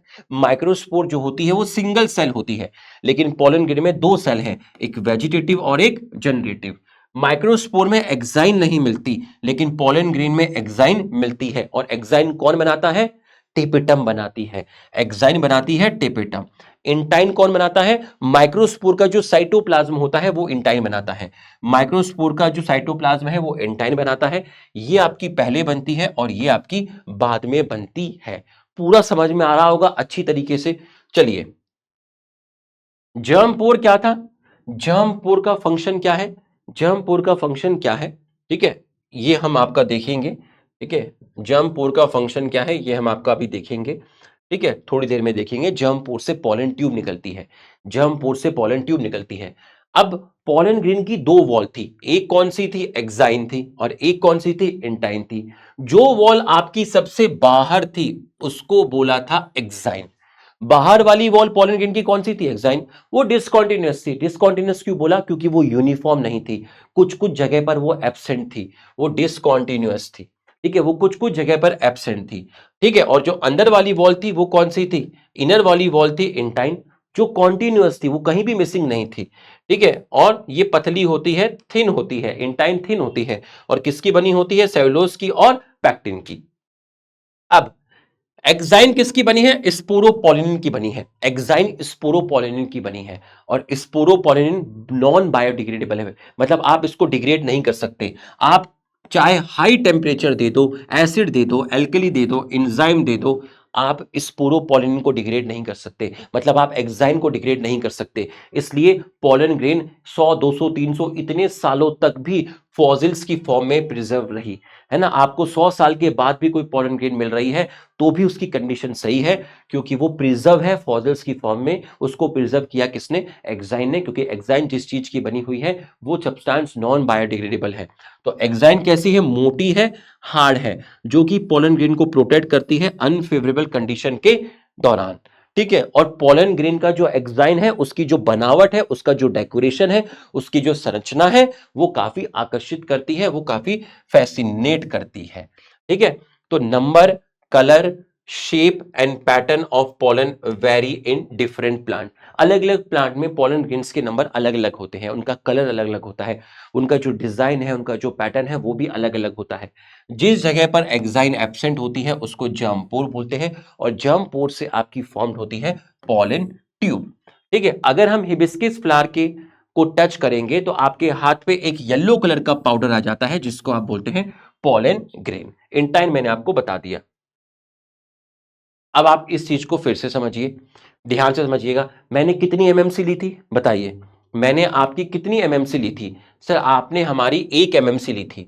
उसमें एक क्या हुआ था? एक उसमें हुआ था मियोसिस, जिसकी वजह से कितनी माइक्रोस्पोर बनी थी? 1, 2, 3, 4। सर 4 माइक्रोस्पोर बनी थी। उसके बाद हर एक माइक्रोस्पोर में क्या हुआ था? माइटोसिस हुआ था, जिसकी वजह से आपकी कितनी पोलन ग्रेन बन गई? 1, 2, 3, 4। और हर पोलन ग्रेन में कितनी सेल स्टेज है? 2 सेल स्टेज है। देखिए, पोलन ग्रेन की जो बड़ी वाली सेल है, जो रेड वाली है वो वीसी, व्हाइट वाली जीसी। रेड वाली वीसी, व्हाइट वाली जीसी। रेड वाली वीसी, व्हाइट वाली जीसी। रेड वाली वीसी, व्हाइट वाली जीसी। इसका मतलब पोलन ग्रेन कितनी सेल स्टेज में है? पोलन ग्रेन 2 सेल स्टेज में है। तो 60% फ्लावरिंग प्लांट में जब पॉलिनेशन होता है, 60% फ्लावरिंग प्लांट में जब पॉलिनेशन होता है, मतलब पोलन ग्रेन एंथर से जब बाहर आती है तो वो 2 सेल स्टेज में आती है। मतलब इस कंडीशन में पोलन ग्रेन 60% फ्लावरिंग प्लांट में बाहर आती है, उसमें 2 सेल होती है, एक सेल वीसी और एक सेल जीसी। लेकिन 40% प्लांट में क्या होता है? 40% प्लांट में क्या होता है? इनके अंदर जो जनरेटिव सेल्स होती है उसमें माइटोसिस हो जाता है और 2 मेल गैमेट बन जाते हैं। 40% फ्लावरिंग प्लांट में क्या हुआ? ये जो जीसी है, जी देखो, जीसी जीसी जीसी जीसी, सभी जीसी में क्या हुआ? Mitosis mitosis mitosis mitosis. GC में माइटोसिस हो गया, तो जब एक बार जीसी में माइटोसिस होगा तो आपसे 2 मेल गैमेट बनेंगे। बड़ी वाली वीसी 2 ग्रीन मेल गैमेट, बड़ी वाली वीसी 2 ग्रीन मेल गैमेट, बड़ी वाली वीसी 2 ग्रीन मेल गैमेट, बड़ी वाली वीसी 2 ग्रीन मेल गैमेट। तो कितनी सेल हो गई? 3 सेल, 3 सेल, 3 सेल, 3 सेल। तो 40% फ्लावरिंग प्लांट में पोलन ग्रेन एंथर से तब बाहर आती है जब वो 3 सेल स्टेज में होती है, जिसमें एक वीसी होता है और 2 मेल गैमेट होता है। ये मैंने इसके सारे न्यूमेरिकल केसेस लिख दिए, है ना, कि अगर आपको कितने मियोसिस चाहिए और कितने माइटोसिस चाहिए ताकि आप एक पोलन ग्रेन बना सको 2 सेल स्टेज वाली। देखिए ये एक पोलन ग्रेन बनानी है 2 सेल स्टेज वाली, तो कितने मियोसिस कितने माइटोसिस, एक मियोसिस एक माइटोसिस, एक मियोसिस एक माइटोसिस। अगर 2 सेल स्टेज वाली 4 पोलन बनानी है, अगर 2 सेल स्टेज वाली 4 पोलन ग्रेन बनानी है तो एक मियोसिस, एक दो तीन चार, 4 माइटोसिस, एक मियोसिस 4 माइटोसिस। अगर एक पोलन बनानी है 3 सेल स्टेज वाली, अगर एक पोलन बनानी है 3 सेल स्टेज वाली तो एक मियोसिस 2 माइटोसिस। ये देखिए अगर 3 सेल स्टेज वाली 4 पोलन बनानी है, 4 पोलन बनानी है, एक मियोसिस 4 + 4 8 माइटोसिस, 8 माइटोसिस। ठीक है, और पोलन ग्रेन किसको रिप्रेजेंट करती है, मेल गैमेटोफाइट को। क्यों पोलन ग्रेन को मेल गैमेटोफाइट क्यों बोलते हैं, क्योंकि पोलन ग्रेन की जो जीसी होती है वो क्या बनाती है, मेल गैमेट बनाती है। क्या बनाती है, मेल गैमेट आपका बनाती है। तो ये आपको पूरा का पूरा अच्छी तरीके से समझ में आ गया होगा सारा का सारा कॉन्सेप्ट। ठीक, अब 4 चीजें हैं, ठीक है, pollen allergy, pollen food, pollen viability and pollen bank. एक बार हम इसको देखते हैं कि ये आपका क्या होता है। ठीक है, बहुत सारी स्पीशीज हैं जिनकी पोलन ग्रेन आपको एलर्जी करती है ना, आपको अस्थमा कर देगी, आपको ब्रोंकाइटिस कर देगी, आपके जो ब्रोंक्यूल है उनको डैमेज कर देगी, है ना, तो आपको रेस्पिरेटरी डिसऑर्डर हो जाते हैं और काफी लंबे समय तक ये चलते हैं, क्रॉनिक मतलब लॉन्ग पीरियड तक चलते हैं आपको। ठीक है, जैसे अस्थमा हो गया, ब्रोंकाइटिस हो गया। प्लांट का नाम है पार्थिनियम, जिसको आप बोलते हैं कैरेट ग्रास। ये हमारे इंडिया में नहीं था, लेकिन ऐसी स्पीशीज जो किसी देश में एग्जिस्ट नहीं करती बल्कि बाहर से आती है, ऐसी स्पीशीज को बोलते हैं एलियन और एक्सोटिक स्पीशीज। तो पार्थिनियम कैसी स्पीशीज है, एलियन और एक्सोटिक स्पीशीज, जो आपकी इंडिया में आई। ठीक है, किसके साथ आई, वीट के साथ आई, और ये हर जगह क्या कर गई, ये हर जगह स्प्रेड कर गई। तो जब ये हर जगह स्प्रेड कर गई तो इसी को क्या बोला गया, यूबिक्यूटस बोला गया। तो पार्थिनियम एलर्जी करता है। पोलन को लोग न्यूट्रिएंट के तौर पे यूज करते हैं, खाने के तौर पे इसको यूज करते हैं। वेस्टर्न कंट्री में जो पोलन्स होते हैं इनकी टैबलेट्स मिलती हैं या फिर ये सिरप्स की फॉर्म में अवेलेबल होते हैं। एथलीट की परफॉर्मेंस को ये इंक्रीज करते हैं, जो घोड़े होते हैं उनकी परफॉर्मेंस को भी ये इंक्रीज कर देते हैं। ठीक है, पोलन बैंक क्या है, अगर आप पोलन को स्टोर करना चाहते हैं लो टेम्परेचर पर लिक्विड नाइट्रोजन पे -196 डिग्री सेल्सियस, इस टेक्निक को बोलते हैं क्रायो प्रिजर्वेशन। आप पोलन ग्रेन को इसलिए स्टोर कर रहे हैं ताकि आप इस पोलन ग्रेन को आगे जाके आप आर्टिफिशियल रिप्रोडक्शन करने के लिए यूज कर सको, मतलब क्रॉप ब्रीडिंग प्रोग्राम में आप इस पोलन ग्रेन को यूज कर सको। चलिए, तो आपका ये आपका हो गया है ना, यहां तक की पढ़ाई आपको समझ में आ गई होगी। ठीक है, यहां तक की पढ़ाई आपको समझ में आ गई होगी। ठीक है, उसके बाद था पोलन वाइबिलिटी। क्या था, पोलन वाइबिलिटी। तो पोलन वाइबिलिटी में कुछ नहीं है। ठीक है, पोलन वाइबिलिटी का मतलब होता है वो टाइम पीरियड जब तक पोलन ग्रेन के अंदर ये क्षमता होती है कि वो जर्मिनेट कर सके स्टिग्मा पे। भाई ऐसा थोड़ी ना है कि हर पोलन ग्रेन का अपना एक टाइम है ना, the ability of pollen grain to germinate on stigma, वो time period, the time period for which pollen grain retain the ability to germinate on stigma, वो टाइम पीरियड जब तक पोलन ग्रेन में क्षमता है कि वो स्टिग्मा पे जाके जर्मिनेट कर सके, इसको बोलते हैं पोलन वाइबिलिटी। ठीक, जो कि टेम्परेचर और ह्यूमिडिटी पे डिपेंड करती है और अलग अलग प्लांट में अलग अलग होती है। जैसे मैं वीट और राइस की बात करूं, है ना, 30 मिनट्स होती है ना, मैं रोजेसी की बात करूं, सोलिनेसी की बात करूं, लेग्यूमिनेसी की बात करूं, यहां काफी मंथ्स तक होती है। अब इसके बाद जो आपका नेक्स्ट है वो है आपका गाइनोशियम। ठीक है, इसके बाद जो आपका नेक्स्ट है बच्चों वो है आपका गाइनोशियम। अब हम गाइनोशियम वाले पार्ट को भी देख लेते हैं कि साहब गाइनोशियम वाला पार्ट आपका क्या है। चलिए, अब गाइनोशियम क्या है, फीमेल रिप्रोडक्टिव पार्ट है। इसकी जो यूनिट है वो क्या है, इसकी यूनिट है आपकी पिस्टल। ठीक है, इसकी यूनिट है आपकी पिस्टल। अगर एक पिस्टल है तो आप बोलेंगे मोनोकार्पलरी, अगर एक से ज्यादा है तो आप बोलेंगे मल्टीकार्पलरी। ठीक है, अगर ये सारे के सारे पिस्टल अलग अलग हैं, देखिए सारे के सारे पिस्टल अलग अलग हैं, तो आप इसको बोलेंगे एपोकार्पस। आप इसको क्या बोलेंगे, आप इसको बोलेंगे बच्चों एपोकार्पस। अगर ये सारे के सारे पिस्टल फ्यूज्ड है, इनकी ओवरी फ्यूज्ड है, तो आप इसको बोलेंगे सिनकार्पस। इसका एग्जांपल है पापावेयर एंड हिबिस्किस, और इसका एग्जांपल है आपका माइकेलिया। ठीक, अब पिस्टिल देखिए, पिस्टिल के कितने पार्ट हो गए, 3। ये वाला जो पार्ट है इसको बोलते हैं स्टिग्मा, जिसके ऊपर पॉलन ग्रेन आकर गिरती है ना, landing platform for pollen grain. ये जो पतला सा डंडा आपको दिख रहा है ये है स्टाइल, जो किसके नीचे है, स्टिग्मा के नीचे है, जो किसको कनेक्ट करेगा, ओवरी को और स्टिग्मा को। स्टिग्मा और ओवरी को कनेक्ट करता है स्टाइल। ये जो बड़ा सा पोर्शन आपको दिख रहा है ये आपकी क्या है, ओवरी है। ओवरी नीचे वाला है और स्वेलन पार्ट है, मतलब फूला हुआ पार्ट है। इस ओवरी के अंदर आपको ये जो खाली खाली कैविटी दिख रही है, ओवरी के अंदर ये जो खाली खाली जगह आपको दिख रही है, इसको बोलते हैं ओवरिन कैविटी, इसी को बोलते हैं लोक्यूल। इसके अंदर जो ब्राउन कलर का स्ट्रक्चर आपको दिख रहा है इनसाइड ओवरिन कैविटी, इसको बोलते हैं ओव्यूल। और ओव्यूल कहां पर अटैच है, ओव्यूल आपका अटैच है कहां पर, प्लेसेंटा पर।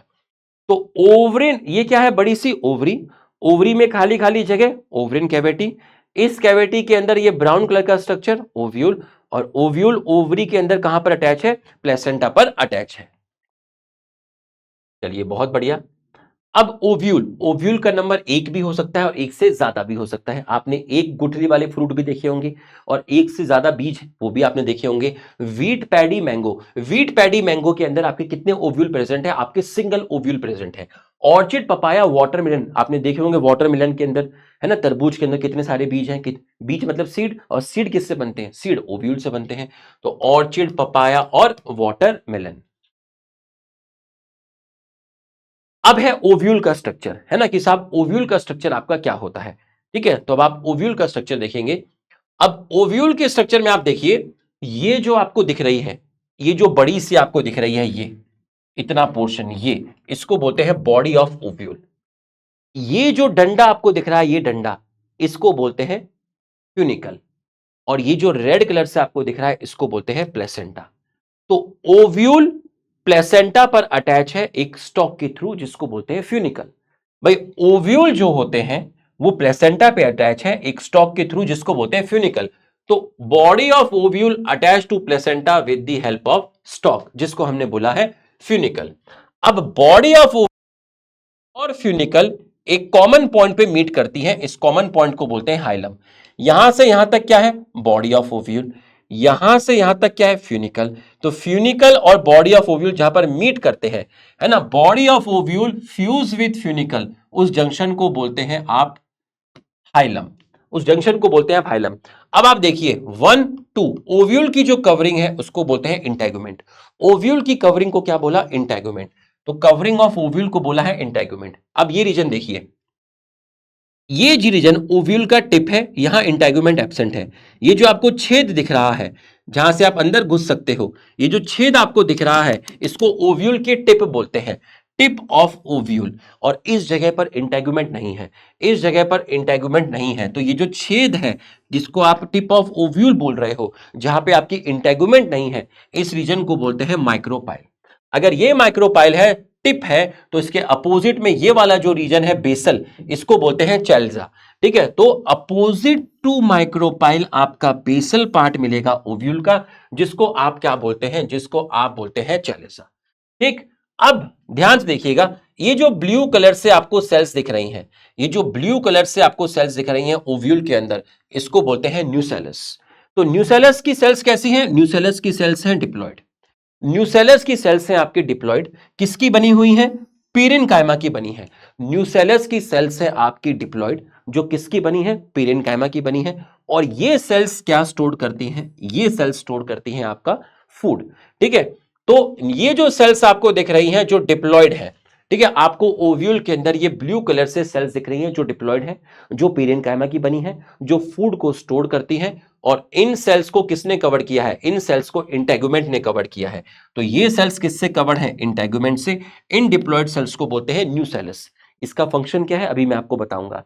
हर ओव्यूल के अंदर ये जो आपको गुठली जैसा दिख रहा है, इसको बोलते हैं एम्ब्रियोसैक। तो हर ओव्यूल के अंदर जनरली आपका एक एम्ब्रियोसैक होता है, इसी एम्ब्रियोसैक को बोलते हैं फीमेल गैमेटोफाइट।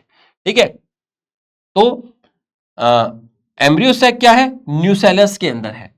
ये देखिए न्यूसेलस के अंदर आपका एम्ब्रियोसैक है, और जनरली एक ही एम्ब्रियोसैक प्रेजेंट होता है ओव्यूल में। ओव्यूल के अंदर आपका एक ही एम्ब्रियोसैक प्रेजेंट होता है। तो ओव्यूल के अंदर आपका कितना एम्ब्रियोसैक प्रेजेंट है, एक एम्ब्रियोसैक प्रेजेंट है। ठीक है, ये जो ओव्यूल होता है इसको एनाट्रोपस ओव्यूल बोलते हैं। क्या बोलते हैं, एनाट्रोपस ओव्यूल, जिसके अंदर माइक्रोपाइल और चैलेजा स्ट्रेट लाइन में होते हैं, ये देखिए, और माइक्रोपाइल और फ्यूनिकल साइड बाय साइड होते हैं, ठीक है। और ये वाला ओव्यूल 80% प्लांट के अंदर आपका मिलता है, 80% प्लांट के अंदर ये ओव्यूल आपका मिलता है। इसी को 180 डिग्री ओव्यूल भी बोलते हैं। अब देखिए मेगास्पोरोजेनेसिस। मेगास्पोरोजेनेसिस का मतलब होता है ओव्यूल के अंदर मेगास्पोर का फॉर्मेशन, ओव्यूल के अंदर मेगास्पोर का फॉर्मेशन, ठीक है। फॉर्मेशन ऑफ मेगास्पोर, मेगास्पोर कैसी है, हैप्लॉइड है, ठीक है। इसके फॉर्मेशन को आप क्या बोलेंगे, किससे बनेगी, मेगास्पोर मदर सेल से बनेगी। तो मेगास्पोर मदर सेल से मेगास्पोर का जो फॉर्मेशन होता है उसको आप बोलते हैं मेगास्पोरोजेनेसिस, उसको आप बोलते हैं मेगास्पोरोजेनेसिस, ठीक। अब आप ध्यान से देखिएगा, ये जो स्ट्रक्चर है आपका, ये स्ट्रक्चर क्या है, ये स्ट्रक्चर है आपका ओव्यूल, ठीक है। ये स्ट्रक्चर आपका क्या है, ये स्ट्रक्चर है आपका ओव्यूल। ओव्यूल में ये वाला एंड है माइक्रोपाइल, ये वाला एंड है चलेजा, और इसके अंदर जो येलो कलर से सेल्स आपको दिख रही हैं, ये सेल्स किसकी हैं, ये है न्यूसेलस की। ओव्यूल के अंदर आपको येलो कलर से जो सेल्स दिख रही हैं वो है न्यूसेलस की। अब न्यूसेलस की एक सेल का साइज बढ़ गया, न्यूसेलस की एक सेल का साइज बढ़ गया, वो सेल्स कहां प्रेजेंट है, माइक्रोपाइल एंड पे है, ठीक है। तो न्यूसेलस की एक सेल्स, ठीक है, ये सारी की सारी येलो कलर की किसकी सेल्स है, न्यूसेलस की है। तो न्यूसेलस की ये वाली सेल्स का साइज बढ़ गया, मतलब ये सेल्स कैसी है, बड़ी है, कहां पर है, माइक्रोपाइल एंड पर है। इसका साइटोप्लाज्म कैसा है, डेंस है। इसका न्यूक्लियस कैसा है, प्रोमिनेंट है।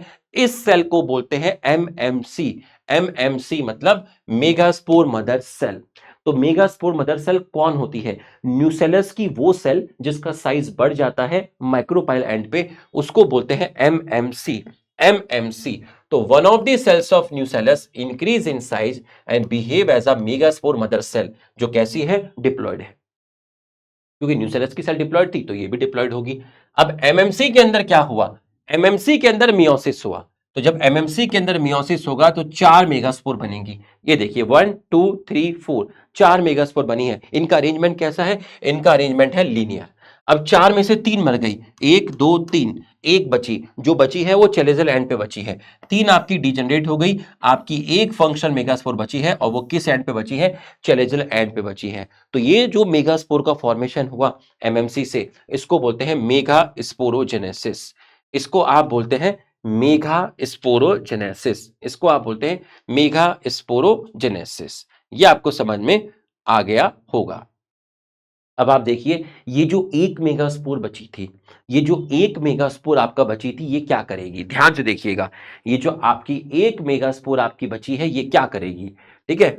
ये देखिए, एक फंक्शनल मेगास्पोर आपकी बची है ओव्यूल के अंदर। ओव्यूल के अंदर आपकी एक फंक्शनल मेगास्पोर बची है, ओव्यूल के अंदर आपकी एक फंक्शनल मेगास्पोर बची है। ये जो फंक्शनल मेगास्पोर है, इसमें पहला माइटोसिस हुआ, ठीक है, पहला माइटोसिस हुआ, और उस माइटोसिस में भी सिर्फ क्या हुआ, कैरियोकाइनेसिस हुआ, क्या नहीं हुआ, साइटोकाइनेसिस नहीं हुआ। तो एक सेल के अंदर कितने न्यूक्लियस बन गए, एक सेल के अंदर 2 न्यूक्लियस बन गए। अब ये दोनों के दोनों जो न्यूक्लियस हैं, ये अपोजिट पोल पे चले गए, both nucleus move towards opposite pole. एक न्यूक्लियस चलेजल एंड पे चला गया, एक न्यूक्लियस माइक्रोपाइल एंड पे आ गया, ठीक है। ये देखिए, इसको बोलते हैं, ये जो स्ट्रक्चर बना है जिसमें 2 न्यूक्लियस है, इसको बोलते हैं 2 न्यूक्लिएटेड एम्ब्रियो सैक। सबसे पहले क्या था, सबसे पहले ओव्यूल के अंदर एक मेगास्पोर थी, वो कहां से आई थी, ये जो एक बची थी ओव्यूल के अंदर, एक फंक्शनल मेगास्पोर आपकी बची थी। इसके अंदर पहला माइटोसिस हुआ जिसमें आपका सिर्फ कैरियोकाइनेसिस हुआ, साइटोकाइनेसिस नहीं हुआ, ठीक है, आपका साइटोकाइनेसिस नहीं हुआ। तो आपका कितने न्यूक्लियस बन गए, 2, ठीक है। अब ये दोनों न्यूक्लियस अपोजिट पोल पे चले गए। तो अब ये जो स्ट्रक्चर आपका है जिसमें 2 न्यूक्लियस प्रेजेंट है, इस स्ट्रक्चर को बोलते हैं 2 न्यूक्लिएटेड एम्ब्रियो सैक। अब इनके अंदर क्या होगा, सेकंड माइटोसिस होगा, उसमें भी कैरियोकाइनेसिस होगा, साइटोकाइनेसिस नहीं होगा।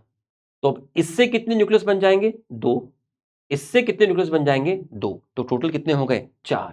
इसको बोलेंगे 4 nucleated embryo sac, 4 nucleated embryo sac. अब इसमें थर्ड माइटोसिस हुआ, अगेन कैरियोकाइनेसिस हुआ, साइटोकाइनेसिस नहीं हुआ। तो 2 से कितने न्यूक्लियस बन गए, 4, 2 से कितने बन गए, 4। ओके, अब क्या हुआ, ऊपर 4 न्यूक्लियस, नीचे 4 न्यूक्लियस, यहां से एक सेंटर में आ जाएगा और यहां से एक सेंटर में आ जाएगा। ऊपर से एक सेंटर में आ गया, नीचे से एक सेंटर में आ गया, तो ऊपर कितने बचे? ऊपर 3 बचे, नीचे कितने बचे? 3, सेंटर में कितने हो गए? 2। ये देखो, one nucleus from pole moves to centre.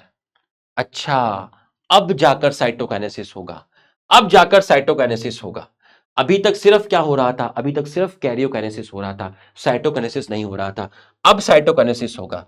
तो जो ऊपर 3 न्यूक्लियस थे, वो 3 न्यूक्लियस के सराउंडिंग में सेल वॉल आ जाएगी।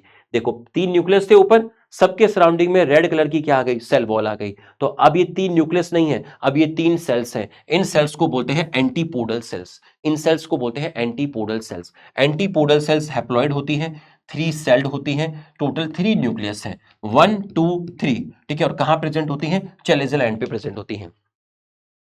यहां 3 न्यूक्लियस थे, इनसे 3 सेल्स बन गई। ये जो 2 सेल बनी है पिंक कलर की, ये सिनर्जिड है। ये जो 2 सेल्स बनी है पिंक कलर की, ये सिनर्जिड सेल्स है। ये भी कैसी हैं? हैप्लॉइड है। इनका नंबर कितना है? 2। ये जो रेड कलर का एक आपको दिख रहा है, इसको एग बोलते हैं, इसको फीमेल गैमेट बोलते हैं। तो एग कितना है? एग हैप्लॉइड है और एग है 1।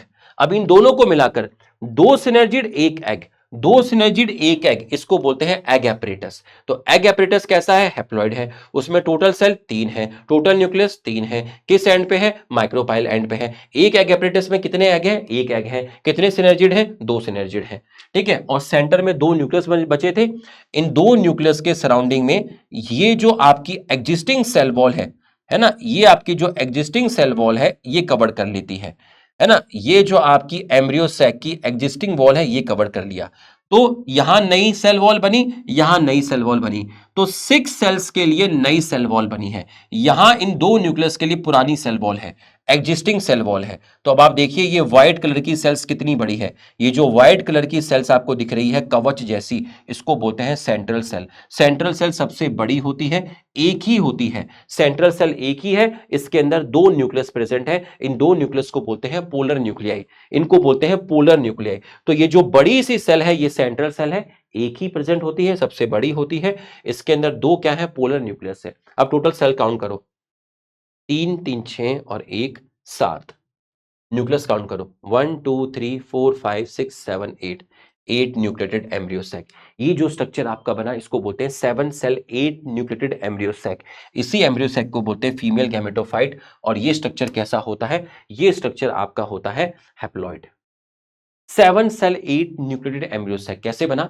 सबसे पहले एक एमएमसी थी, उसमें क्या हुआ? मियोसिस हुआ। कितनी मेगास्पोर बनी? 4। कितनी मर गई? 3। कितनी बची? 1। इस एक में कितनी बार माइटोसिस हुआ? 3 बार माइटोसिस। तो क्या बना? 7 सेल 8 न्यूक्लिएटेड एम्ब्रियो सैक, जो कि most common type of embryo sac है प्लांट के अंदर। तो कितना मियोसिस और कितना माइटोसिस हुआ? एक मियोसिस हुआ और 3 माइटोसिस हुआ। एक मियोसिस हुआ और 3 माइटोसिस हुआ, तब जाकर 7 सेल 8 न्यूक्लिएटेड एम्ब्रियो सैक आपका बना। एक ही मेगास्पोर इन्वॉल्व हुई। भाई फंक्शनल मेगास्पोर कितनी बची थी? एक ही तो बची थी। उसी से तो 7 सेल 8 न्यूक्लिएटेड एम्ब्रियो सैक बना, और से ये स्ट्रक्चर बना है। तो इस डेवलपमेंट को बोलते हैं मोनोस्पोरिक डेवलपमेंट। 1 मेगास्पोर आपका इन्वॉल्व हुआ। ये सेंट्रल सेल थी। सेंट्रल सेल में कितने न्यूक्लियस थे? 2। तो कई बार क्या होता है, ये दोनों न्यूक्लियस आपस में फ्यूज हो जाते हैं। अगर सेंट्रल सेल के दोनों न्यूक्लियस आपके फ्यूज हो जाएंगे, तो एक डिप्लॉयड स्ट्रक्चर आपका बनेगा, जिसको बोलते हैं सेकेंडरी न्यूक्लियस। तो 8 न्यूक्लियस में से जो न्यू सेल वॉल फॉर्म्ड हुई है, वो 6 न्यूक्लियस के अराउंड आपकी फॉर्म्ड हुई है। तो यहां तक आप सभी को समझ में आ गया होगा। ठीक, यहां तक आप सभी को बेटा समझ में आ गया होगा। अब नेक्स्ट जो टॉपिक है आपका, वो टॉपिक है आपका पॉलिनेशन। नेक्स्ट टॉपिक है आपका पॉलिनेशन। ठीक है, एक सेकंड रुकिएगा। तो बच्चों, नेक्स्ट टॉपिक जो हमारा है, वो है हमारा पॉलिनेशन। आ जाइए। पॉलिनेशन में क्या है? पॉलन ग्रेन का ट्रांसफर होता है। ठीक है, पॉलन ग्रेन का ट्रांसफर होता है एंथर टू स्टिग्मा। ठीक, अब पॉलन ग्रेन के अंदर क्या है? मेल गैमेट है। मेल गैमेट कैसा है? नॉन मोटाइल है। अब मेल गैमेट नॉन मोटाइल है, मतलब वो खुद फीमेल के पास नहीं जा सकता, तो उसको लेके कौन जाएगा? उसको लेके जाएगा पॉलन ग्रेन। अब फीमेल गैमेट कहां होता है? फीमेल गैमेट होता है एम्ब्रियो सैक के अंदर, वो भी कैसा है? नॉन मोटाइल है। तो अब पॉलिनेशन क्यों कराना है? ताकि पॉलन ग्रेन फीमेल के पास पहुंच जाए, और उस पॉलन ग्रेन के अंदर क्या है, मेल गैमेट है, वो नॉन मोटाइल है, वो खुद नहीं जा सकता। तो इसलिए पॉलिनेशन जरूरी है ताकि आप आगे जाके क्या करवा सके, फर्टिलाइजेशन। अब पॉलिनेशन का जो टाइप्स है, पहला है ऑटोगेमी। ऑटोगेमी में देखिए एक फ्लावर बनाया है, तो अगर एक ही फ्लावर में एंथर से स्टिग्मा, एक ही फ्लावर में आपकी पॉलन ग्रेन आ जाए तो आप इसको बोलते हैं ऑटोगेमी। इसी को बोलते हैं सेल्फ। टाइप ऑफ फ्लावर देखिए, ये फ्लावर है क्लोज्ड, तो अगर ये फ्लावर क्लोज्ड है तो इसके स्टिग्मा में बाहर से कोई पोलन ग्रेन नहीं आएगी और इसकी पोलन ग्रेन बाहर नहीं जाएगी। तो इसका मतलब यहां आपकी सिर्फ क्या होगी, ऑटोगैमी होगी। ठीक है, यहां सिर्फ सेल्फ पोलिनेशन होगा। अगर कोई फ्लावर ओपन है तो फिर इसकी पोलन ग्रेन बाहर जा सकती है, मतलब क्रॉस, या इसके स्टिग्मा पर बाहर से पोलन ग्रेन आ सकती है, मतलब क्रॉस। तो यहां पर आपकी सेल्फ भी हो सकता है और क्रॉस भी हो सकता है, दोनों हो सकता है। बट यहां पर जो ऑटोगैमी है वो रेयर होगी, लेस कॉमन होगी। ठीक है, अगर आप ओपन फ्लावर में ऑटोगैमी करवाना चाहते हैं तो स्टिग्मा और स्टेमन सेम टाइम पर मैच्योर होना चाहिए, है ना। स्टेमन और स्टिग्मा सेम टाइम पर मैच्योर होना चाहिए। उससे क्या होगा, जैसे ही स्टेमन से पॉलन ग्रेन निकलेगी, स्टिग्मा रिसेप्टिव रहेगा, मैच्योर रहेगा, तो वो पॉलन ग्रेन स्टिग्मा पे गिर के जर्मिनेट कर जाएगी। और स्टेमन और पिस्टिल एक दूसरे के क्लोज होने चाहिए। अगर स्टेमन और पिस्टिल एक दूसरे के क्लोज होंगे तो पोलन ग्रेन इजीली स्टेमन से निकल के पिस्टिल पर लैंड कर जाएगी। ठीक, आगे बढ़ते हैं। इन viola common pansy oxalis commelina, इन प्लांट्स के अंदर दो तरह के फ्लावर मिलते हैं, एक है कैस्मोगैमस, एक है क्लिस्टोगैमस। ये फ्लावर हवा में रहते हैं, ऊपर की तरफ, एरियल। ये फ्लावर जमीन के अंदर रहते हैं। इनका अपना कलर है, इनका कलर नहीं है। ये फ्लावर ओपन होते हैं, ये क्लोज होते हैं। अब ओपन फ्लावर है, मैंने अभी आपको बताया कि ओपन फ्लावर में सेल्फ भी हो सकता है और क्रॉस भी हो सकता है। ये क्लोज फ्लावर है, क्लोज फ्लावर में सिर्फ क्या होगा, ऑटोगेमी। इसका मतलब इन फ्लावर्स के अंदर हमें किसी इंसेक्ट की जरूरत नहीं है पॉलिनेशन करवाने के लिए, किसी पॉलिनेटर की जरूरत नहीं है, क्योंकि फ्लावर कैसे हैं, क्लोज। तो जब हमें किसी इंसेक्ट की जरूरत ही नहीं है तो हमें इंसेक्ट को खुश करने के लिए कोई रिवार्ड, कोई नेक्टर या कोई शुगरी फ्रूट देने की जरूरत नहीं है। इसलिए प्लांट के लिए ये एक चीपर मेथड हुआ। ठीक है। डिसएडवांटेज, अगर आप बार बार सेल्फिंग करोगे तो आपके पास बार बार सेल्फिंग करने की वजह से क्या होता है, कुछ कैरेक्टर का लॉस हो जाता है कुछ जनरेशन के बाद। कुछ जनरेशन के बाद कुछ कैरेक्टर का लॉस हो जाता है बार बार सेल्फिंग की वजह से। इसको बोलते हैं इनब्रीडिंग डिप्रेशन। Inbreeding depression. ठीक। दूसरा टाइप है जिटेनोगेमी और तीसरा है जीनोगेमी। जिटेनोगेमी में क्या होता है, एक फ्लावर से पॉलन दूसरे फ्लावर में चली जाए, प्लांट है सेम। जीनोगेमी में एक फ्लावर से पोलन दूसरे फ्लावर में चले जाए लेकिन प्लांट अलग अलग है। तो यहां अगर मैं बात करता हूं तो ये ट्रू क्रॉस पोलिनेशन है, ये आपका ट्रू क्रॉस पोलिनेशन नहीं है। ठीक है, जेनेटिक पॉइंट ऑफ व्यू से ये सेल्फ पोलिनेशन है क्योंकि दोनों फ्लावर एक ही प्लांट के हैं।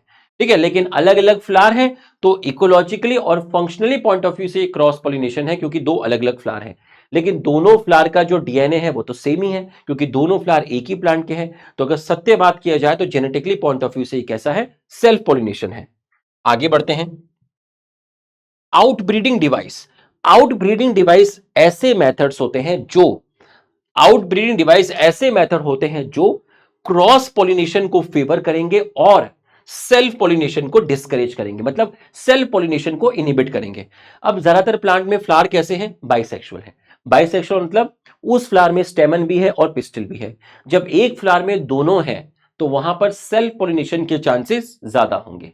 ठीक, लेकिन ऐसे मेथड्स जो आपके सेल्फ पोलिनेशन को इनहिबिट करें और क्रॉस पोलिनेशन को फेवर करें उनको बोलते हैं आउटब्रीडिंग डिवाइस। अब उसमें पहला तरीका देखिए, ये एक फ्लावर है, stamen and pistil in same flower not mature at same time. Stamen और पिस्टिल एक टाइम पर मैच्योर नहीं हुआ, स्टेमन मैच्योर हो गया, पिस्टिल मैच्योर नहीं हुआ। तो अब इसकी पोलन ग्रेन को कहीं दूसरे फ्लावर के स्टिग्मा पे जाना पड़ेगा। तो क्या फेवर होगा, क्रॉस। यहां देखिए, स्टेमन तैयार नहीं है लेकिन स्टिग्मा तैयार है। स्टेमन मैच्योर नहीं है, उसके पास अभी जो पोलन ग्रेन है वो बनी नहीं है, लेकिन स्टिग्मा पोलन ग्रेन को गिराने के लिए तैयार है। तो अब इसके ऊपर किसी दूसरे फ्लावर से पोलन ग्रेन आएगी, क्या फेवर करेगा, क्रॉस।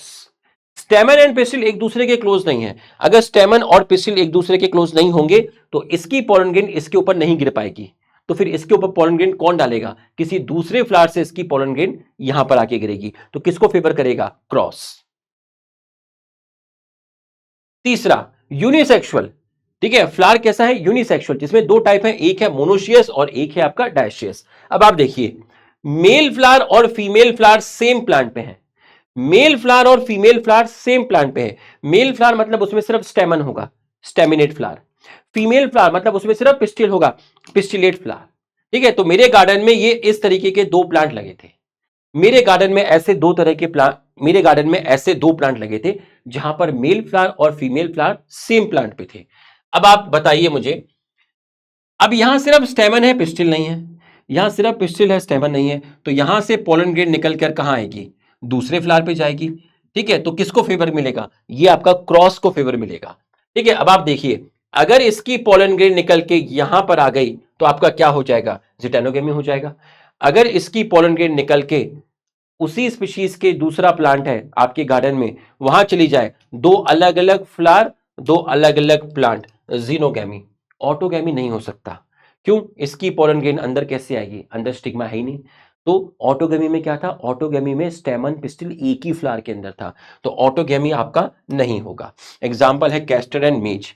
डायशियस में क्या होता है, डायशियस में मेल फ्लावर और फीमेल फ्लावर जो होते हैं वो अलग अलग प्लांट पे होते हैं, मेल फ्लावर और फीमेल फ्लावर अलग अलग प्लांट पे होते हैं। ये स्टेमिनेट फ्लावर, ये पिस्टिलेट फ्लावर, तो यहां से पोलन ग्रेन यहां आ गई तो क्या हुआ, सिर्फ जीनोगेमी हुआ, ऑटोगेमी नहीं हुआ, जिटेनोगेमी नहीं हुआ। Example Vallisneria and papaya. आगे बढ़ते हैं, सेल्फ इनकॉम्पेटिबिलिटी, सेल्फ स्टेरिलिटी, ये चौथा मेथड है।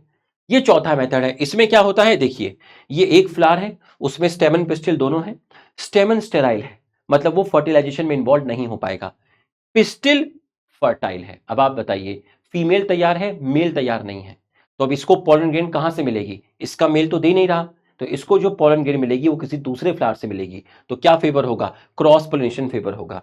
यहां पर देखिए, स्टेमन तैयार है, फीमेल तैयार नहीं है, तो अब इसकी पोलन ग्रेन को निकल के इस फ्लावर से बाहर जाना पड़ेगा किसी दूसरे फ्लावर के स्टिग्मा पर, क्या फेवर होगा, क्रॉस पोलिनेशन फेवर होगा।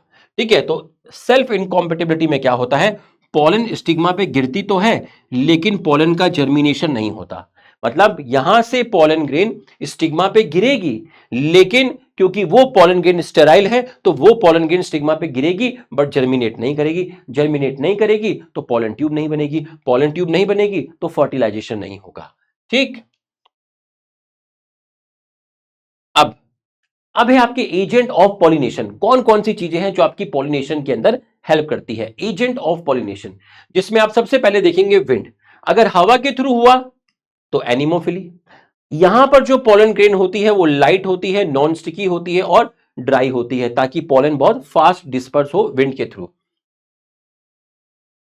स्टेमन वेल एक्सपोज इन एयर, अब देखो फ्लावर में स्टेमन बाहर की तरफ है ताकि इन स्टेमन पे एयर टकराए, स्टेमन पे एयर टकराएगी तो स्टेमन हिलेंगे और उनमें से क्या निकलेगा, पोलन ग्रेन आपका निकल जाएगा। स्टिग्मा कैसा है, हेरी, अब स्टिग्मा जितना हेरी होगा उसमें पोलन ग्रेन उतने ज्यादा ट्रैप हो जाएंगे, मेरे जितने बड़े बाल होंगे मेरे बाल में गंदगी उतनी फंसेगी, तो उसका स्टिग्मा जितना हेरी होगा, फैदरी होगा, उसमें पोलन ग्रेन उतने ज्यादा ट्रैप हो जाएंगे।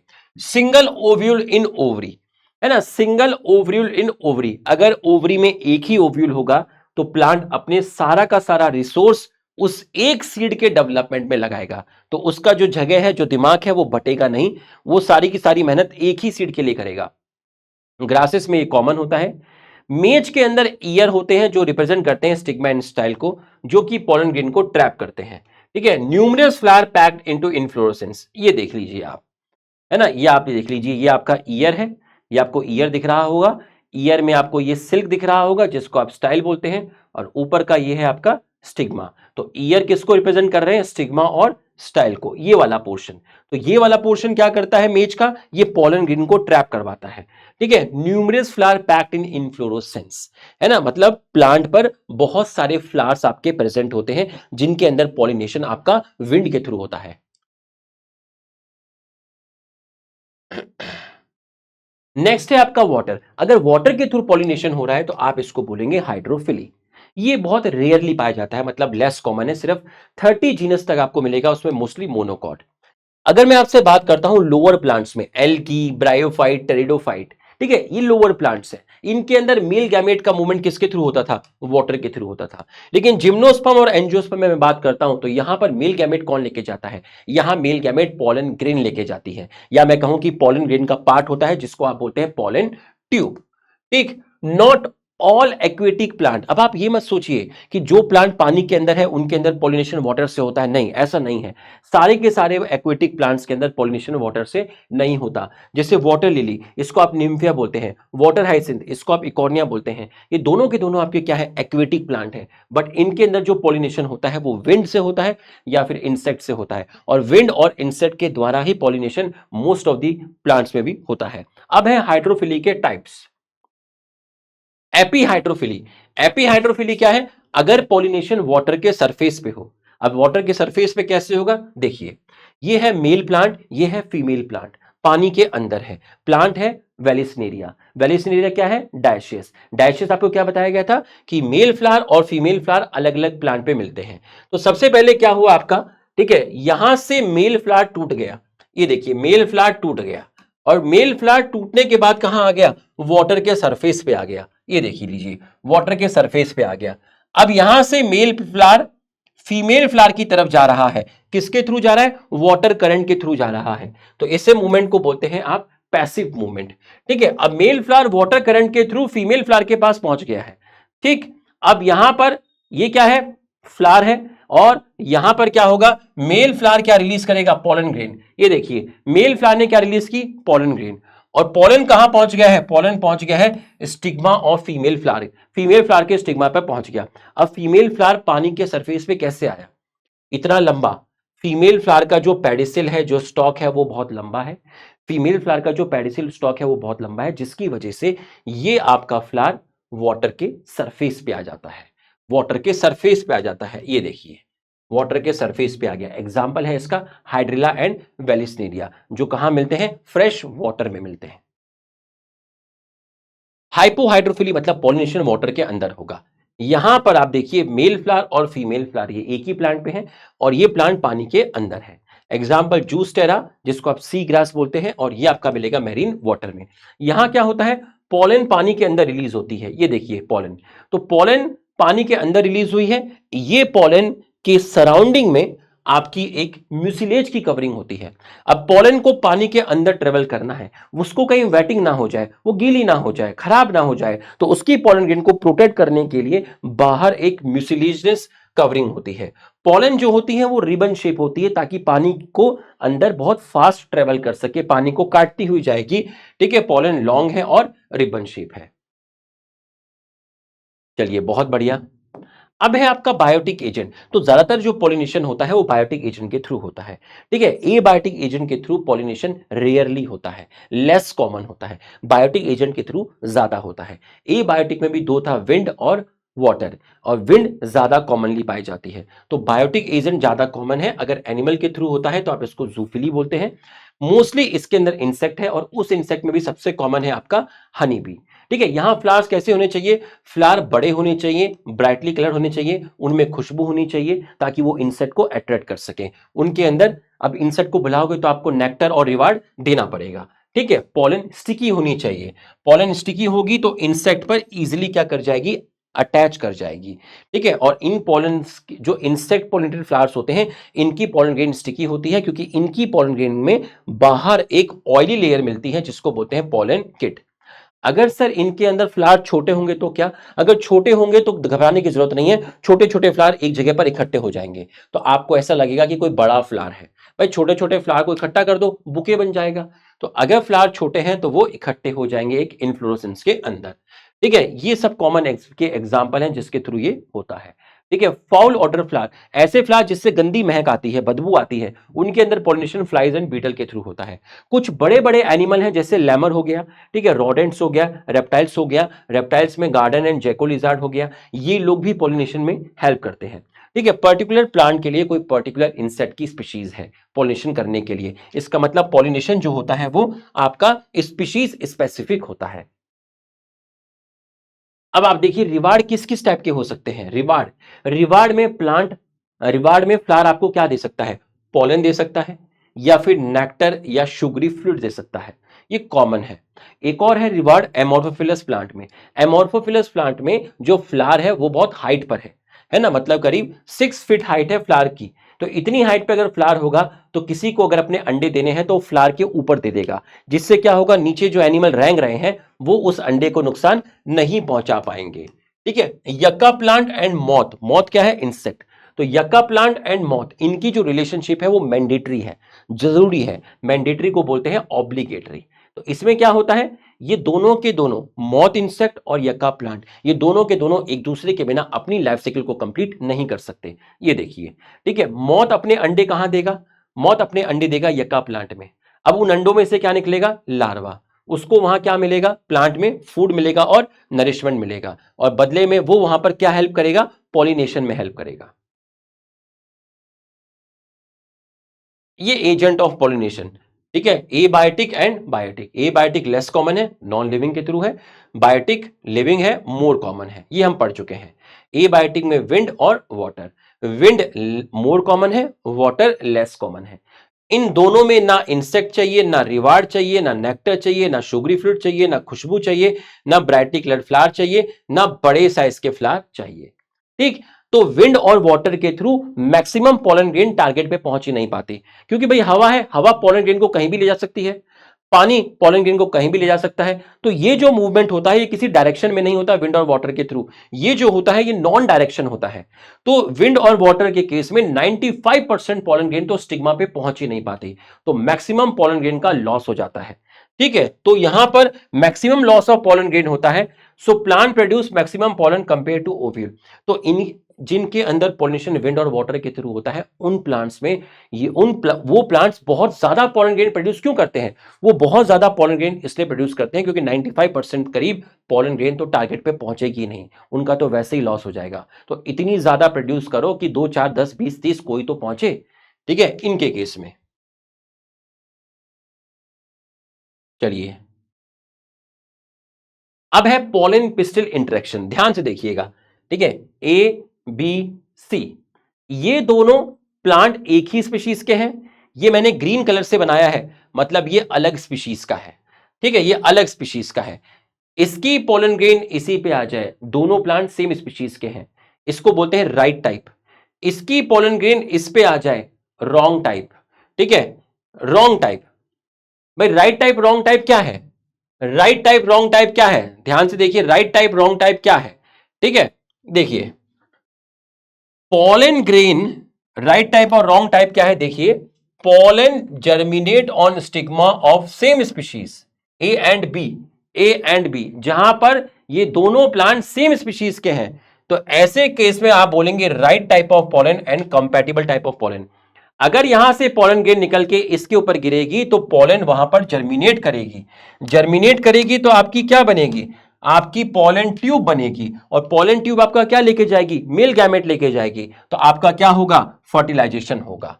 ठीक है। अब ए और सी को देखिए, अगर इसकी पोलन ग्रेन यहां पे गिरी तो pollen fall on stigma of different species. ये प्लांट अलग है, ये प्लांट अलग है, दोनों की स्पीशीज अलग अलग है, तो भैया वो जर्मिनेट ही नहीं करेगी। अबे आम की आम पे तो जर्मिनेट करेगी, आम की जामुन पे थोड़ा ना करेगी, जामुन की अमरूद पे थोड़ा ना गिरेगी। ठीक है। तो अगर इसकी पोलन ग्रेन इस पे गिर रही है, आम की पोलन ग्रेन जामुन पे गिर रही है, तो स्पीशीज अलग हो गया। ऐसी पोलन को बोलते हैं रॉन्ग टाइप, ऐसी पोलन को बोलते हैं इनकॉम्पैटिबल टाइप। तो यहां पे जर्मिनेशन नहीं होगा, पोलन ट्यूब नहीं बनेगी, और आपका फर्टिलाइजेशन भी नहीं होगा। ठीक। अब देखिए, दोनों फ्लावर एक ही प्लांट के हैं। मान लीजिए आम का पेड़ है, ठीक है, दोनों फ्लावर एक ही पेड़ के हैं। ठीक है। तो यहां से पोलन ग्रेन इसके ऊपर गिरी, और फीमेल फ्लावर पर मान लीजिए सेल्फ इनकॉम्पेटिबिलिटी था। अगर फीमेल फ्लावर में सेल्फ इनकॉम्पेटिबिलिटी था, इसका मतलब सेम स्पीशीज की पोलन ग्रेन होने के बाद भी जर्मिनेशन नहीं होगा। Stigma is not receptive. ठीक है। तो no pollen germination. Pollen grain of same species consider wrong type if self incompatibility present। मतलब एक ही स्पीशीज की, सेम स्पीशीज की पोलन ग्रेन भी रॉन्ग टाइप हो सकती है, नॉन कंपैटिबल हो सकती है, अगर फ्लावर में सेल्फ इनकॉम्पेटिबिलिटी प्रेजेंट है। चलिए, ये आपको समझ में आ गया होगा। पोलन पिस्टल इंटरेक्शन देखिएगा जरा ध्यान से। सबसे पहले पोलन कहां पर आती है? सबसे पहले पोलन स्टिग्मा पे आती है। ठीक है। उसके बाद पॉलन क्या करती है, जर्मिनेट करती है। पॉलन स्टिग्मा पे जर्मिनेट करेगी, उसमें से क्या बनेगी, पॉलन ट्यूब बनेगी। कहां पर, स्टिग्मा पर। ठीक। उसके बाद क्या हुआ था, उसके बाद क्या हुआ था मैं आपको बताना चाहूंगा, है ना। उसके बाद आपका क्या हुआ था भाई, पॉलन, पॉलन वो बनेगी, है ना, आपकी किस पे, ये वाला डायग्राम देखिए, ये वाला डायग्राम देखिए, पॉलन ट्यूब कैसे फॉर्म्ड होती है। पॉलन ग्रेन कहां पर आई, स्टिग्मा पर आई, ये पॉलन ग्रेन स्टिग्मा पे आ गई है। ठीक है। ये जो व्हाइट कलर की सेल है, ये कौन सी है, व्हाइट कलर की सेल है आपकी वेजिटेटिव सेल। ठीक है, वेजिटेटिव सेल। ठीक है। ये जो रेड कलर की है, ये कौन सी है, जनरेटिव सेल। ये जो ग्रीन कलर से है, ये क्या है, इंटाइन है। जो ब्राउन कलर से है, वो क्या है, एक्साइन है। ठीक है, एक्साइन है। और ये व्हाइट कलर की जो सेल्स है, ये वीसी है, जो किससे कवर्ड है, प्लाज्मा मेम्ब्रेन से कवर्ड है। ये जो व्हाइट कलर की सेल है, इसकी आउटर लेयर कौन सी हो गई, ये प्लाज्मा मेम्ब्रेन हो गई। प्लाज्मा मेम्ब्रेन के बाद कौन सी हो गई, इंटाइन हो गई। इंटाइन के बाद कौन सी हो गई, एक्साइन हो गई। ये रीजन हो गया जर्मपोर, ये न्यूक्लियस है वीसी का। ठीक है। तो अब इसमें क्या हुआ, जब ये पोलन ग्रेन स्टिग्मा पे आई, तो यहां से पोलन ट्यूब निकली। ये देखिए, ये पोलन ट्यूब आ गई। ये जो स्ट्रक्चर आपका निकला है, ये देखिए, ये व्हाइट व्हाइट कौन सी लेयर है, बताइए जरा। ये व्हाइट व्हाइट क्या है, ये व्हाइट व्हाइट है सेल मेम्ब्रेन। ये ग्रीन ग्रीन क्या है, ग्रीन ग्रीन है इंटाइन। ठीक है। और ये ब्राउन ब्राउन क्या है, एक्साइन। इस जगह पर एक्साइन नहीं है ना, क्योंकि पोलन ट्यूब उसी जगह से निकलती है जहां से एक्साइन नहीं होती। तो ये जो पार्ट आपको दिख रहा है, जिसमें वेजिटेटिव सेल इलोंगेट हो गई, ठीक है, जिसमें वेजिटेटिव सेल इलोंगेट हो गई, तो elongated part of vegetative cell is called pollen tube. Vegetative cell का जो इलोंगेटेड पार्ट है, भाई व्हाइट वाली सेल कौन सी है, व्हाइट वाली सेल वेजिटेटिव सेल है। अब वेजिटेटिव सेल का पार्ट इलोंगेट हो गया, ये देखिए, व्हाइट वाली सेल वेजिटेटिव सेल है। अब देखिए, व्हाइट वाला पार्ट इलोंगेट हो गया, उसके बाहर क्या थी, इंटाइन। ये देखो, बाहर आ गई है इंटाइन, लेकिन यहां एक्साइन नहीं थी, इसलिए यहां एक्साइन नहीं आई। तो पोलन ट्यूब क्या है, पोलन ट्यूब इलोंगेटेड पार्ट है वेजिटेटिव सेल का। ठीक है। तो पोलन ट्यूब किससे कवर्ड है, पोलन ट्यूब कवर्ड है आपका इंटाइन से, नॉट एक्साइन। अब इसके बाद क्या हुआ, इसके बाद क्या हुआ, जो वेजिटेटिव सेल का न्यूक्लियस था, वो टिप पर आ गया। ये देखो, nucleus and cytoplasm of vegetative cell enter into the pollen tube. अब देखो, ये किसका न्यूक्लियस है, ये न्यूक्लियस है वेजिटेटिव सेल का। और अंदर ये आपको क्या दिख रहा है, पिंक पिंक कलर से, ये पिंक, ये पिंक, ये पिंक, ये पिंक, ये क्या है, साइटोप्लाज्म है। तो वेजिटेटिव सेल का साइटोप्लाज्म और वेजिटेटिव सेल का न्यूक्लियस किसके अंदर आ गया, पोलन ट्यूब के अंदर आ गया। ठीक है। उसके बाद ये रेड वाली सेल्स क्या थी, ये रेड वाली सेल थी जीसी। तो जीसी कहां एंटर कर गई, पोलन ट्यूब में। तो जीसी पोलन ट्यूब में एंटर की होगी, और वहां पर डिवाइड करके आपकी क्या बना ली होगी, दो मेल गैमेट बना ली होगी। तो ये वाली जो सेल है जीसी, ये भी पोलन ट्यूब में गई, और वहां पोलन ट्यूब में जाकर डिवाइड करके दो मेल गैमेट बना ली। ये देखिए, दो मेल गैमेट। ये दो मेल गैमेट कहां से आए, ये दो मेल गैमेट आए हैं आपके जनरेटिव सेल से। ठीक है। जनरेटिव सेल्स कहां है, जनरेटिव सेल पोलन ट्यूब में गई थी। कहां से गई थी, यहां से गई थी। तो जब पोलन ट्यूब बनी थी, तो वेजिटेटिव सेल की न्यूक्लियस गया था, वेजिटेटिव सेल का साइटोप्लाज्म गया था, जनरेटिव सेल भी गई थी, जो डिवाइड करके वहां बना लेगी दो मेल गैमेट। आपको समझ में आ गया होगा। अब इसी को सीक्वेंस में देखिए, सबसे पहले पोलन ग्रेन कहां पर आई, स्टिग्मा पे आई। उसके बाद पोलन का क्या हुआ, जर्मिनेशन हुआ, आपकी क्या बनी, पोलन ट्यूब बनी, किसमें, स्टिग्मा में। ठीक है। साइटोप्लाज्म, न्यूक्लियस और जनरेटिव सेल कहां गया, पोलन ट्यूब में गया। जनरेटिव सेल डिवाइड करके क्या बनाया, दो मेल गैमेट बनाया। अब पोलन ट्यूब कहां जाएगी, पोलन ट्यूब जाएगी स्टाइल में। ये देखिए, स्टिग्मा से पोलन ट्यूब कहां गई, स्टाइल में गई। ओके। यहां तक का सारा काम पोलन ट्यूब में तब हुआ जब पोलन ट्यूब स्टिग्मा में थी। ये देखिए, यहां से लेके यहां तक का सारा काम स्टिग्मा पे हो रहा है, यहां से लेके यहां तक का सारा काम स्टिग्मा पे हो रहा है। ठीक है। पोलन ट्यूब कहां आ गई, स्टाइल में आ गई। स्टाइल से पोलन ट्यूब कहां आ गई, ओवरी में आ गई। स्टाइल से आ गई ओवरी, और ओवरी से कहां गई, ओव्यूल के अंदर गई। ये जो ब्लू कलर का है, ये ओव्यूल है, ब्लू कलर का ओव्यूल है। कहां गई, ओव्यूल में गई। अब ओव्यूल में घुसने के तीन तरीके हैं, वो माइक्रोपाइल से घुस सकती है, वो चैलेंजर से घुस सकती है, वो इंटेगुमेंट से घुस सकती है। मतलब ये पोलन ट्यूब माइक्रोपाइल से भी घुस सकती थी, चैलेंजर से भी घुस सकती थी, और इंटेगुमेंट से भी घुस सकती थी। लेकिन उसका फेवरेट जो पाथवे है, वो है माइक्रोपाइल, कि वो माइक्रोपाइल वाली जगह से घुसेगी। इसके बाद वो घुसेगी एम्ब्रियोसैक में।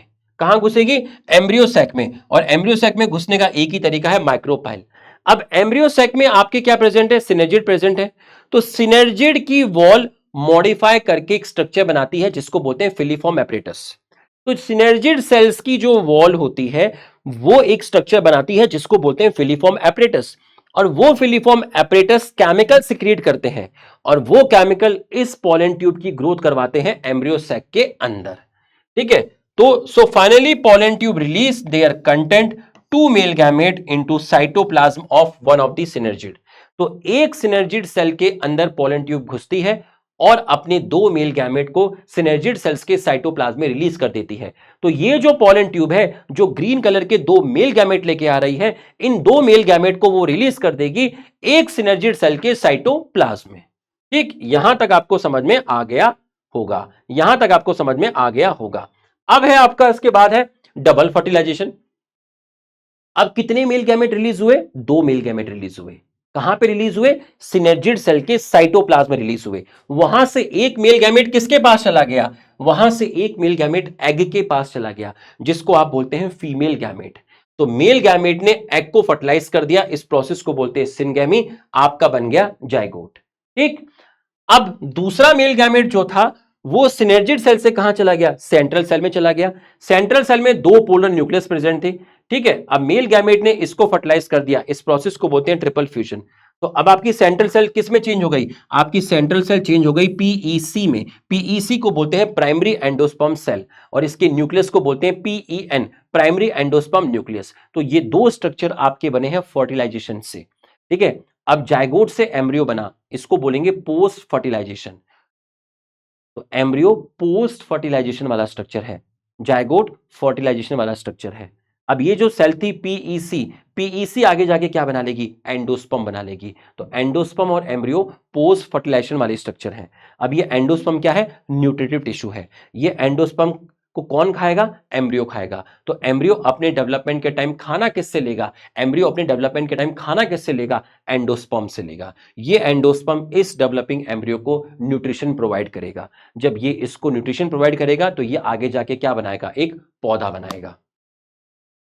ठीक है, ये आपको समझ में आ गया होगा, है ना? ये आपको पूरा अच्छी तरीके से आपको समझ में आ गया होगा। ये आपको पूरा का पूरा अच्छी तरीके से समझ में आ गया होगा। ठीक है, उसके बाद एक और चीज थी आर्टिफिशियल हाइब्रिडाइजेशन, है ना? कि भैया आर्टिफिशियल हाइब्रिडाइजेशन क्या होता है, इसको भी आप देखिएगा। ठीक है, देखिएगा, आपके पास आपकी फेवरेट डिजायर्ड पोलन ग्रेन है। जिन पोलन ग्रेन को आप यूज करके फर्टिलाइजेशन करवाना चाहते हैं, आपके पास बहुत सुपीरियर क्वालिटी की पोलन ग्रेन है। ठीक है, अब आपके पास एक प्लांट है, ठीक है, जिसमें स्टेमन भी है और पिस्टिल भी है। आप ये पोलन ग्रेन इसके पिस्टिल के स्टिग्मा पे डालना चाहते हैं, लेकिन कब तक नहीं डाल पाओगे? तब तक नहीं डाल पाओगे जब तक इसके अंदर स्टेमन है। आपको इसके स्टेमन को रिमूव करना होगा। आप ये पोलन ग्रेन इसके स्टिग्मा पे डालना चाहते हो, इस स्टेमन की पोलन ग्रेन डालना नहीं चाहते, तो आपको इसमें से एंथर को रिमूव करना पड़ेगा। ठीक है, तो removal of anther from the flower in bud stage. Bud stage क्यों बोला? बर्ड स्टेज इसलिए बोला क्योंकि उस टाइम फ्लावर खिला नहीं है, कली की फॉर्म में है, एंथर यंग है। अगर फ्लावर खिल गया, एंथर मैच्योर हो गया और इसकी पोलन ग्रेन यहां पे चली गई, उसके बाद एंथर को रिमूव करोगे, क्या फायदा? पॉलिनेशन तो हो चुका होगा ना। आपको पॉलिनेशन होने से पहले एंथर को रिमूव करना है। ऐसा तब होगा जब फ्लावर अपनी यंग स्टेज में होगा, बर्ड स्टेज में होगा। तो आपने स्टेमन को रिमूव किया, इस टेक्निक को बोलते हैं इमैस्कुलेशन। अब फ्लावर में सिर्फ कौन है? अब फ्लावर में सिर्फ पिस्टिल है। तो ये प्लांट कैसा बन गया? ये आपका फीमेल पेरेंट बन गया। लेकिन अब आपने यंग स्टेज में किया, तो जो पिस्टिल और स्टिग्मा है वो तैयार नहीं है। वो तैयार नहीं है पोलन ग्रेन को लैंड करवाने के लिए, क्योंकि अभी फ्लावर आपका कली स्टेज में है, बर्ड स्टेज में है, यंग स्टेज में है। तो अभी आपका फ्लावर तैयार नहीं है, स्टिग्मा तैयार नहीं है कि आप ये पोलन ग्रेन इसके ऊपर डालो। तो आप क्या करोगे? वेट करोगे। वेट करने के लिए इस फ्लावर को बंद रखना पड़ेगा, कवर करना पड़ेगा। किससे कवर करना पड़ेगा? बटर पेपर से। इसको बोलते हैं बैगिंग। कवर क्यों किया? खुला क्यों नहीं छोड़ा? अगर खुला छोड़ देते, मैच्योरिटी आती, स्टिग्मा में रिसेप्टिविटी आ जाती, तो किसी और फ्लावर की पोलन ग्रेन अगर इस पे गिर जाती और तू हाथ में ये पोलन ग्रेन लेके बैठा होता, फिर तो आप इसको कवर कर दो। आपने कवर कर दिया बटर पेपर से। ठीक है, अब पता चला कि जो फीमेल है उसमें मैच्योरिटी आ गई, उसमें रिसेप्टिविटी आ गई, तो आप क्या रिमूव करोगे? आप बटर पेपर को रिमूव कर दोगे। अब इस फ्लावर में मैच्योरिटी आ गई है, बटर पेपर को रिमूव कर दिया है, इन पोलन ग्रेन को उठाओ, इसके ऊपर डाल दो, इसको बोलते हैं डस्टिंग। अब इसको वापस से कवर कर दो बटर पेपर से। कवर क्यों किया? तो डालने के बाद कवर क्यों किया?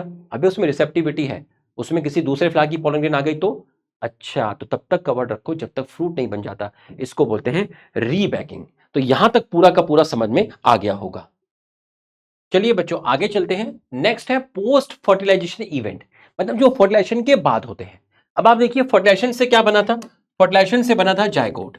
अब जायगोट से क्या बनेगा, embryo. Post fertilization PEC primary endosperm cell क्या बनाएगी, एंडोस्पर्म। ओव्यूल किसमें चेंज होगा, सीड में। ओवरी किसमें चेंज होगी, फ्रूट में। और जो एंटीपोडल सेल्स थी और जो सिनर्जिड थे वो आपके क्या हो जाएंगे, डीजनरेट हो जाएंगे। ठीक है, एंटीपोडल सेल और सिनर्जिड आपके हो जाएंगे डीजनरेट। एक सिनर्जिड तो पहले डीजनरेट हो गया था जब पोलन ट्यूब एंटर कर रही थी, एक सिनर्जिड बचा था जो बाद में डीजनरेट हो गया। ठीक है, इंटेगुमेंट किसकी कवरिंग थी, ओव्यूल की कवरिंग थी। वो इंटेगुमेंट किसमें चेंज हो जाएगी, वो सीड कोट बना लेगी, मतलब सीड की कवरिंग बना लेगी।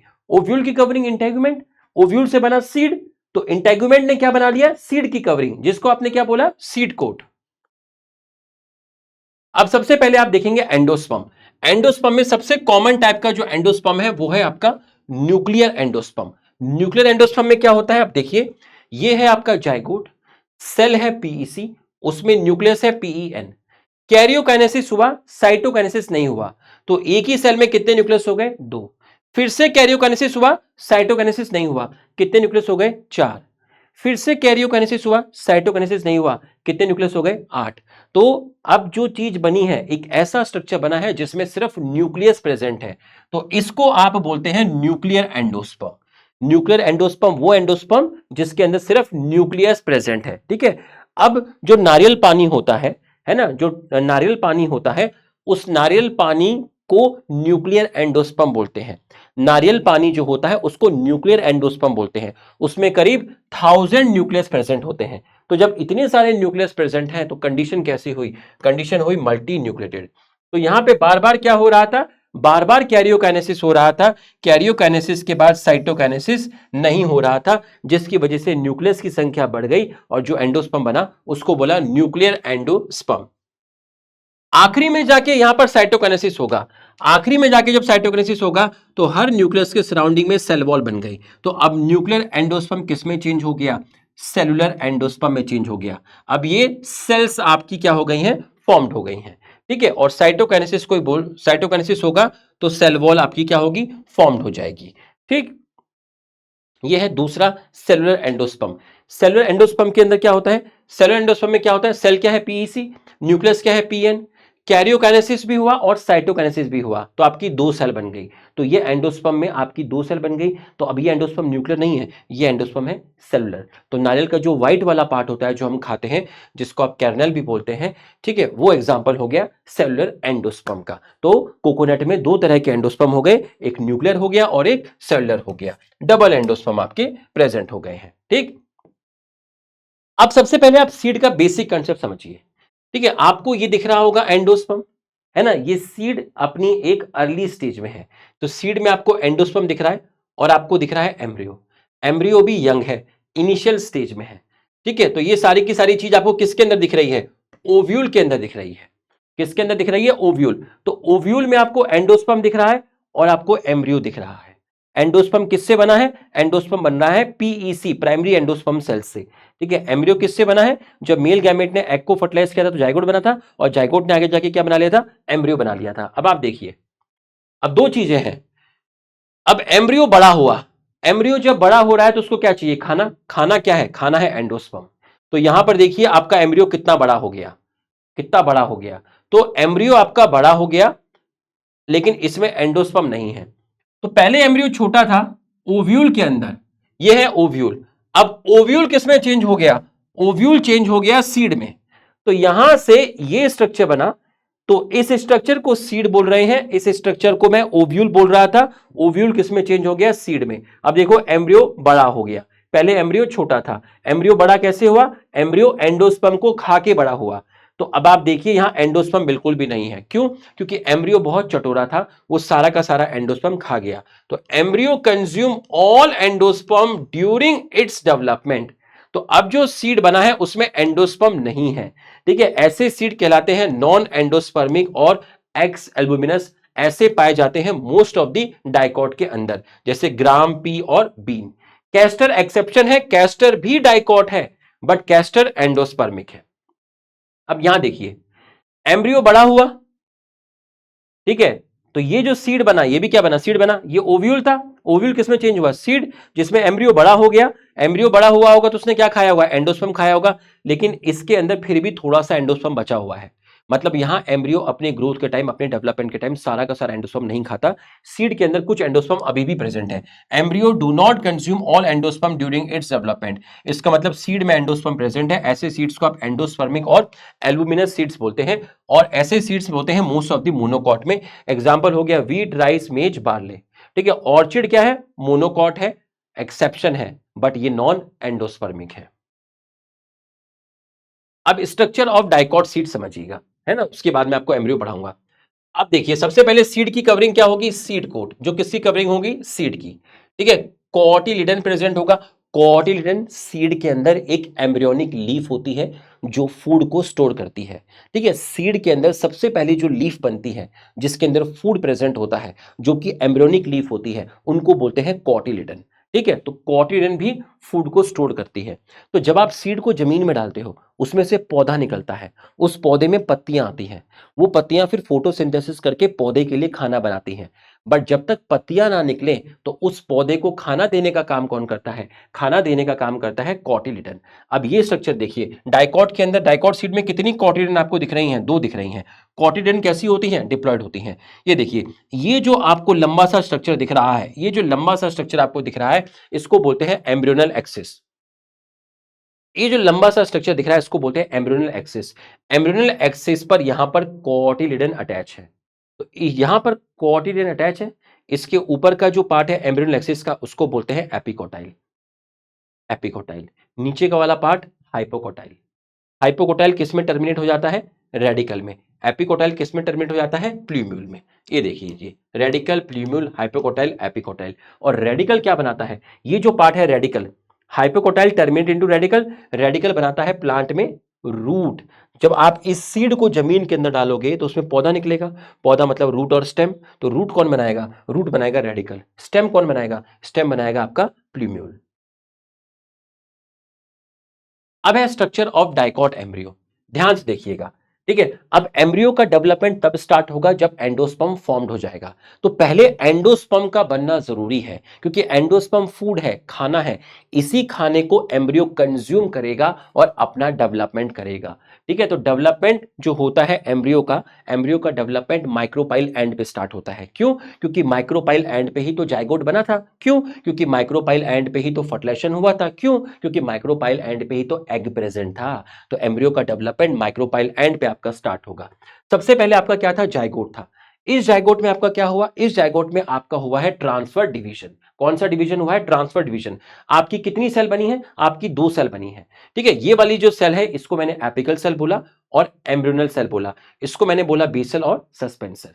बेसल और सस्पेंसर सेल एम्ब्रियो नहीं बनाती, एपिकल सेल एम्ब्रियो बनाती है। इसका मतलब पूरा का पूरा जाइगोट एम्ब्रियो नहीं बनाता, जाइगोट की एपिकल सेल एम्ब्रियो बनाती है। तो सर बेसल सेल क्या बनाती है, अभी बताता हूं। बेसल सेल्स के अंदर बहुत बार डिवीजन हुआ। बेसल सेल में बहुत बार डिवीजन हुआ, तो एक लंबा सा स्ट्रक्चर बना है जिसको बोलते हैं सस्पेंसर फिलामेंट। एक लंबा सा स्ट्रक्चर बना जिसको बोलते हैं सस्पेंसर फिलामेंट, जिसके अंदर 6 से 10 सेल हो सकती है, जिसके अंदर 6 से 10 सेल हो सकती है। ठीक है, जो एपिकल सेल थी, एपिकल सेल जो थी, एपिकल सेल के अंदर आपका क्या हुआ, एपिकल सेल आपका क्या बनाएगी, एम्ब्रियो बनाएगी। एपिकल सेल के अंदर वर्टिकल डिवीजन हुआ, एपिकल सेल के अंदर वर्टिकल डिवीजन हुआ, तो आपका बन गया टू सेल्ड एम्ब्रियो। ये जो येलो वाला स्ट्रक्चर बना है जिसमें दो सेल है, जो आपका एपिकल सेल से बना है, ये एम्ब्रियो है। ये एम्ब्रियो की इनिशियल स्टेज है, इसको बोलते हैं टू सेल्ड एम्ब्रियो। इसके ऊपर जो लंबा सा स्ट्रक्चर है वो एम्ब्रियो नहीं है, उसमें 6 से 10 सेल हो सकती हैं। इसको बोलते हैं सस्पेंसर फिलामेंट। तो सर सस्पेंसर फिलामेंट का फंक्शन क्या है, वो इस एम्ब्रियो को पुश करता है एंडोस्पर्म की तरफ। ये फिलामेंट इस एम्ब्रियो को पुश करता है एंडोस्पर्म की तरफ, ताकि ये एम्ब्रियो एंडोस्पर्म से खाना ले सके। ओके, अब इसके अंदर डिवीजन हुआ, इसके अंदर डिवीजन हुआ तो एम्ब्रियो बन गया फोर सेल्ड एम्ब्रियो। मतलब इसको बोलते हैं क्वाड्रेंट स्टेज, इसको बोलते हैं क्वाड्रेंट स्टेज। अब इसमें फिर से डिवीजन हुआ तो एम्ब्रियो की कौन सी स्टेज आ गई, ऑक्टेंट स्टेज आ गई। टू सेल, फोर सेल और एट सेल जो एम्ब्रियो होता है उसको प्रो एम्ब्रियो बोलते हैं, उसको क्या बोलते हैं, प्रो एम्ब्रियो बोलते हैं। अब ऑक्टेंट स्टेज में फिर से बहुत बार डिवीजन हुआ तो बहुत सारी सेल्स बन गई एम्ब्रियो में, इसको बोलते हैं ग्लोबुलर एम्ब्रियो। ग्लोबुलर एम्ब्रियो में फिर से डिवीजन हुआ तो आपका जो एम्ब्रियो आ गया वो कैसा बन गया है, वो आपका हार्ट शेप बन गया है। ठीक है, हार्ट शेप बन गया। ठीक है, ये जो दो आपको स्ट्रक्चर दिख रहे हैं लोब जैसे, ये दो स्ट्रक्चर आगे जाके क्या बना लेंगे, वो आपके बना लेंगे कॉटिलिडन। तो अब ये वाला पॉइंट कौन सा है, प्ल्यूम्यूल है। अगर ये प्ल्यूम्यूल है तो ये क्या होगा, एपिकोटाइल। ये क्या होगा, हाइपोकोटाइल। ये क्या होगा, रेडिकल। ये देख लीजिए पूरी एक्सिस बन गई, एम्ब्रियोनल एक्सिस बन गई। रेडिकल क्या बना लेगी, रूट बना लेगी। प्ल्यूम्यूल क्या बना लेगी, शूट बना लेगी। तो इससे आपका ये बन गया। और ये जो दो लोब हैं आपके, ये दो लोब आपके क्या बना लेंगी, कॉटिलिडन बना लेंगी। आपको समझ में आ गया होगा। इसका जब फर्दर डेवलपमेंट हुआ हार्ट शेप एम्ब्रियो का, तो ये स्ट्रक्चर बना मैच्योर एम्ब्रियो, जिसके अंदर ये वाली सेल्स एपिकोटाइल बनाएगी, ये वाली सेल्स हाइपोकोटाइल बनाएगी, ये वाली सेल्स रेडिकल बनाएगी, ये वाली सेल्स प्ल्यूम्यूल बनाएगी। प्ल्यूम्यूल से बनेगा शूट, रेडिकल से बनेगा आपका रूट। तो ये आपको अच्छे से समझ में आ गया होगा। उसके बाद है मोनोकॉट सीड। मोनोकॉट सीड में क्या होता है, ध्यान से देखिएगा, है ना। मोनोकॉट सीड के अंदर क्या होता है, ये वाला स्ट्रक्चर आप देखिएगा। मोनोकॉट सीड का स्ट्रक्चर आप ध्यान से देखिएगा। बाहर आपको जो कवरिंग दिख रही है ये, उसको बोलते हैं पेरिकार्प। उसको क्या बोलते हैं, सॉरी, उसको आप बोलते हैं fruit wall and seed coat. ध्यान से देखिएगा, फ्रूट की बाहर की कवरिंग को क्या बोलते हैं, फ्रूट की बाहर की कवरिंग को बोलते हैं फ्रूट वॉल। और सीड की बाहर की कवरिंग को क्या बोलते हैं, सीड की बाहर की कवरिंग को बोलते हैं सीड कोट। तो अब जब दो अलग अलग वॉल है, फ्रूट की वॉल फ्रूट वॉल, सीड की वॉल सीड कोट, जब दो अलग अलग लेयर है, तो सर आपने एक लेयर क्यों बनाई, आपने व्हाइट वाली एक लेयर क्यों बनाई, आपने व्हाइट वाली दो लेयर क्यों नहीं बनाई। इसलिए क्योंकि जो फ्रूट की वॉल है और सीड की कोट, सीड कोट है, वो फ्यूज हो चुके हैं। फ्रूट की वॉल और सीड कोट आपके फ्यूज हो चुके हैं, इसलिए मैंने आपकी एक लेयर आपको दिखाई है। ठीक, अब मोनोकॉट सीड में ये जो है, ये एंडोस्पर्म है जो आपको येलो कलर से दिख रहा है। इस एंडोस्पर्म, ये देखिए एंडोस्पर्म जो कैसा है, ट्रिप्लॉइड है। ठीक है, इस एंडोस्पर्म ने क्या स्टोर किया गया है, इसने फूड को स्टोर किया हुआ है। ठीक है, अब इस एंडोस्पर्म के चारों तरफ रेड कलर की कवरिंग आपको दिख रही है। इस रेड कलर की कवरिंग को आप बोलते हैं एल्यूरोन लेयर। ठीक है, और एल्यूरोन लेयर किसकी बनी हुई है, प्रोटीन की बनी हुई है। ये भी कैसी है, ट्रिप्लॉइड है। एंडोस्पर्म का नीचे कैसा था, स्टार्च। इस एंडोस्पर्म के सराउंडिंग में जो लेयर थी, एलिरॉन लेयर, जो कवरिंग है एंडोस्पर्म की, वो किसकी बनी है, वो प्रोटीन की बनी है। एंडोस्पर्म हो या एलिरॉन लेयर हो, कैसी है, ट्रिप्लॉइड है। अब देखो, मोनोकॉट के अंदर एक कॉटिलिडन होती है, ये रही वो एक कॉटिलिडन मोनोकॉट के अंदर, जिसको बोलते हैं स्क्यूटेलम। ये पिंक वाला है एपिकोटाइल, एपिकोटाइल के पीछे ग्रीन वाला प्ल्यूम्यूल, और यहां प्ल्यूम्यूल की कवरिंग होती है जिसको बोलते हैं कॉलियोप्टाइल, जिसको बोलते हैं कॉलियोप्टाइल। तो मोनोकॉट सीड में, स्पेशली ग्रास के अंदर, जो प्ल्यूम्यूल होती है, प्ल्यूम्यूल की कवरिंग को बोलते हैं कॉलियोप्टाइल। अब यहां देखिए, ये पिंक कलर का क्या है, हाइपोकोटाइल, ग्रीन कलर का रेडिकल। रेडिकल की कवरिंग येलो कलर से दिखाई है, उसको बोलते हैं कॉलियोराइजा। रेडिकल की कवरिंग कॉलियोराइजा, प्ल्यूम्यूल की कवरिंग कॉलियोप्टाइल। अच्छे से समझ में आ गया होगा। ठीक, अब मोनोकॉट सीड में एक स्ट्रक्चर मिलता है जो पूरी तरीके से डेवलप नहीं हो पाया। अगर वो स्ट्रक्चर डेवलप होता तो वो एक और कॉटिलिडन बना लेता, है ना। एक और कॉटिलिडन तो तब बनती ना जब वो स्ट्रक्चर डेवलप होता। तो remains of second cotyledon in monocot seed called epiblast. Monocot seed में एक ऐसा स्ट्रक्चर, एक ऐसा निशान, एक ऐसा स्कार पाया जाता है जिसका पूरा डेवलपमेंट नहीं हो पाया। अगर उसका पूरा डेवलपमेंट होता तो फिर वो स्ट्रक्चर एक और कॉटिलिडन बना लेता। तो सेकंड कॉटिलिडन का जो जख्म है, जो अवशेष है, जो स्कार है, उसको बोलते हैं एपीब्लास्ट। एक ऐसा स्ट्रक्चर जो एक निशान की फॉर्म में पाया जाता है मोनोकॉट सीड में, जो अगर डेवलप होता तो एक सेकंड नंबर की कॉटिलिडन बना लेता, लेकिन वो स्ट्रक्चर डेवलप नहीं हो पाया, उसको बोलते हैं एपीब्लास्ट। ये आपको पूरा का पूरा क्लियर हो गया होगा, ये आपको पूरा का पूरा अच्छी तरीके से आपको क्लियर हो गया होगा। ठीक, अब देखिए, सीड, सीड सेक्सुअल रिप्रोडक्शन का फाइनल प्रोडक्ट है। सीड किसके अंदर बनते हैं, फ्रूट के अंदर बनते हैं। ग्राउंड नट में सीड नॉन एंडोस्पर्मिक है, ग्राउंड नट कैसा है, डाइकॉट है। बार्ले के सीड एंडोस्पर्मिक है, बार्ले कैसा है, मोनोकॉट है। ओव्यूल का सीड में चेंज होना, ओवरी का फ्रूट में चेंज होना, ये दोनों चीजें एक साथ होती है। जब सीड मैच्योर कर होता है तो सीड ड्राई हो जाता है, उसमें वाटर का लॉस हो जाता है, और उसका जो मेटाबॉलिज्म है वो स्लो हो जाता है, और उस सीड के अंदर जो एम्ब्रियो है वो इनएक्टिव हो जाता है, इसको बोलते हैं डोरमेंसी। अब उस सीड को अगर प्रॉपर कंडीशन मिलेगी, टेम्परेचर मिलेगा, मॉइस्चर मिलेगा, वाटर मिलेगा, तो सीड वापस से क्या कर जाएगा, जर्मिनेट कर जाएगा। ठीक, डाइकॉट के अंदर कॉटिलिडन बड़ा क्यों होता है, स्वेलन क्यों करता है, डाइकॉट के अंदर कॉटिलिडन थिक है, स्वेलन है, वो स्वेल क्यों कर गया? क्योंकि उसने फूड को स्टोर किया हुआ है। क्यों फूड को स्टोर किया गया है? क्योंकि डाइकॉट सीड के अंदर एम्ब्रियो अपने डेवलपमेंट के टाइम सारा का सारा एंडोस्पर्म कंज्यूम कर जाता है। अच्छा, डाइकॉट वही मोनोकॉट सीड में कम से कम बाद में थोड़ा-सा एंडोस्पर्म तो बचा है ना? डाइकॉट सीड में तो बिल्कुल भी एंडोस्पर्म नहीं बचा है। तो डाइकॉट सीड में जब एंडोस्पर्म है ही नहीं, तो फूड किसके पास है? फूड क्वाड्रिडेन के पास है। इसलिए क्वाड्रिडेन स्वेल कर जाता है। पेरिस्पर्म क्या होता है? ओव्यूल के अंदर एक स्ट्रक्चर था जिसको आपने क्या बोला था? न्यूसेलस बोला था। ओव्यूल के अंदर एक स्ट्रक्चर था जिसको आपने न्यूसेलस बोला था। ओव्यूल ने क्या बनाया? सीड बनाया। तो न्यूसेलस का जो पार्ट सीड के अंदर रह गया उसको बोलते हैं पेरिस्पर्म। न्यूसेलस किसका पार्ट था? ओव्यूल का। ओव्यूल किसमें चेंज हुआ? सीड के अंदर चेंज हुआ। तो न्यूसेलस का कुछ पार्ट किसमें आ गया? सीड के अंदर आ गया। उस पार्ट को बोलते हैं पेरिस्पर्म। पेरिस्पर्म भी कैसा है? डिप्लॉयड है। ठीक है, पेरिस्पर्म भी कैसा है? डिप्लॉयड है, जो बीट और ब्लैक पेपर में आपका मिलेगा। यह आपको अच्छी तरीके से समझ में आ गया होगा। इसके बाद है आपका फ्रूट। ठीक है, फ्रूट, ड्राई फ्रूट और फ्लैशी फ्रूट। जिन फ्रूट्स में पेरिकार्प जो फ्रूट की बॉल होती है वो तीन पार्ट में डिवाइड हो जाए, एपिकार्प, मीजोकार्प और एंडोकार्प, ऐसे फ्रूट्स को बोलते हैं फ्लैशी फ्रूट। जैसे मैंगो, गुआवा एंड ऑरेंज। ऐसे फ्रूट्स जिसमें फ्रूट की बॉल डिवाइड नहीं होती तीन पार्ट में, उनको बोलते हैं ड्राई फ्रूट, जैसे मस्टर्ड एंड ग्राउंडनट। ठीक। टाइप ऑफ फ्रूट, ज्यादातर फ्रूट किससे बनते हैं? ओवरी से बनते हैं। ऐसे फ्रूट को आप बोलते हैं ट्रू फ्रूट्स। कुछ फ्रूट्स ऐसे होते हैं जहां पर ओवरी नहीं खाई जाती, ओवरी के अलावा कुछ और पार्ट खाया जाता है। भाई यहां क्या खा रहे हो? यहां तो ओवरी खा रहे हो। तो ज्यादातर फ्रूट्स जो होते हैं वो ओवरी से बनते हैं, वहां ओवरी खाई जाती है, लेकिन यहां ओवरी नहीं खाई जाती। ये फॉल्स फ्रूट है। ऐसे फ्रूट जहां पर other than ovary major contribute करता है फ्रूट फॉर्मेशन में, उनको बोलते हैं फॉल्स फ्रूट। जैसे एप्पल, कैज्यू और स्ट्रॉबेरी, इसमें थैलेमस पार्ट खाया जाता है। पार्थिनोकार्पिक फ्रूट बिना फर्टेशन के बनते हैं, सीडलेस होते हैं, और आप इनको ग्रोथ हार्मोन से भी बना सकते हो। एग्जाम्पल हो गया है आपका बनाना। अब है एडवांटेज ऑफ सीड। ठीक है, सीड सेक्सुअल रिप्रोडक्शन का प्रोडक्ट है, तो वेरिएशन आएगी, वेरिएशन आएगी तो इवोल्यूशन होगा। ठीक। सीड के बाहर एक हार्ड कवरिंग होती है, सीड कोट, जो एम्ब्रियो को प्रोटेक्ट करती है। ठीक।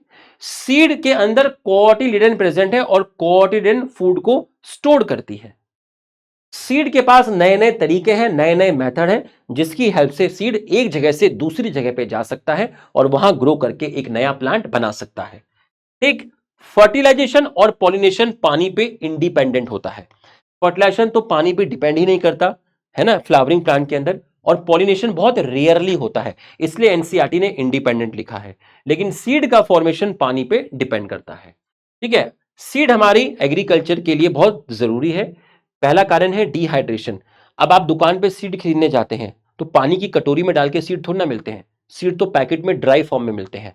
तो सीड ड्राई फॉर्म में स्टोर किए जा सकते हैं, घरों में रखे जा सकते हैं, और जब आप चाहें इनको खेत में लगा सकते हैं। तो डिहाइड्रेशन या डिहाइड्रेटेड सीड होना अच्छी बात है। डोरमेंसी, सीड के अंदर एक कंडीशन होती है कि अगर आपने खेत में लगाया और उसको आसपास पानी नहीं मिला तो सीड मरेगा नहीं, सीड जिंदा रहेगा। उसके अंदर जो एम्ब्रियो है वो इनएक्टिव हो जाएगा। इससे फायदा ये होता है कि अगर कल को कंडीशन अनफेवरेबल भी है तो सीड मरता नहीं है। कल को अगर उसको खेत में पानी मिल गया तो सीड वापस से जर्मिनेट कर जाएगा। उसके बाद है आपका सीड वाइबिलिटी। ठीक है, सीड वाइबिलिटी क्या है? The time period for which seed retain the ability to germinate. मतलब एक सीड की मान लीजिए वाइबिलिटी 100 साल है।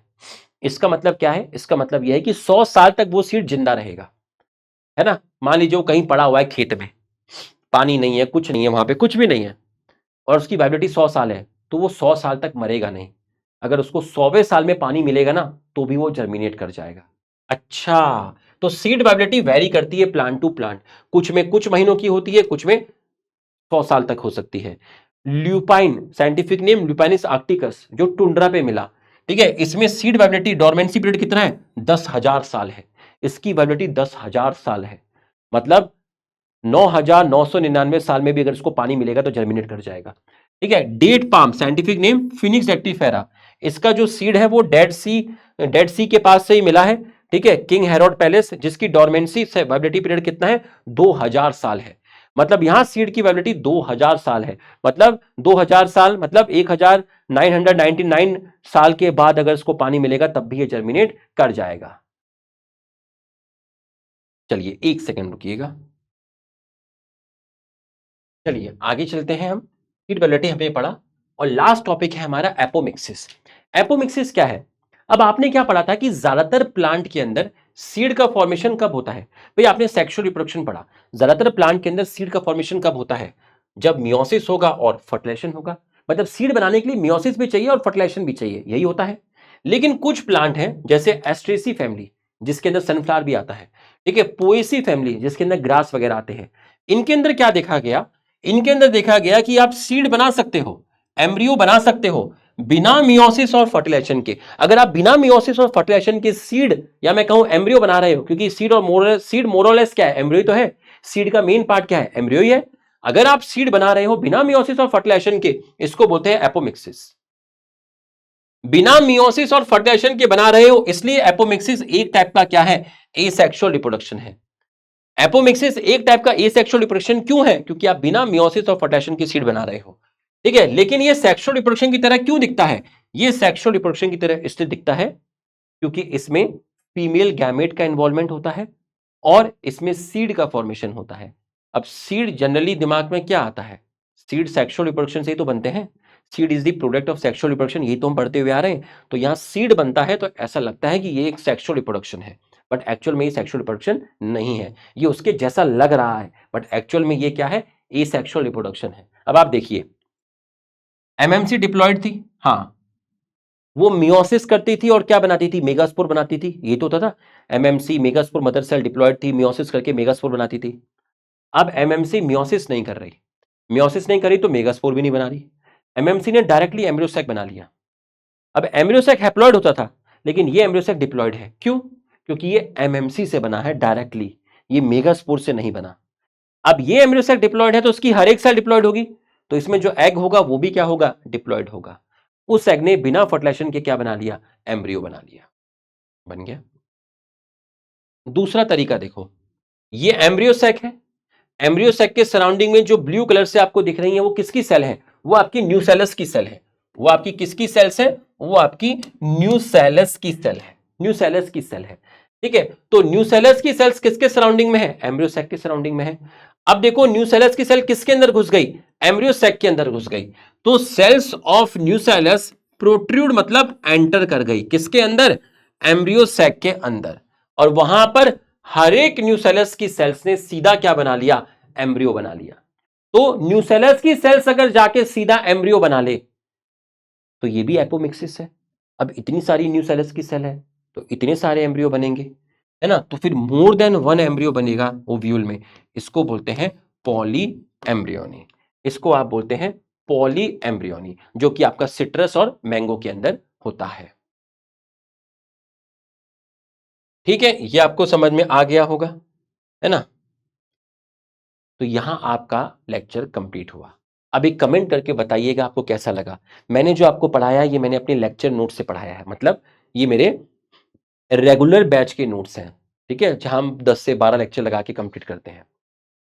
कोई शॉर्टकट नहीं मारा है, जो वहां पढ़ाया उसी से मैंने आपको रिवाइज कराया है। तो एक कमेंट करके जरूर बताइएगा कि आपको लेक्चर कैसा लगा। Thank you.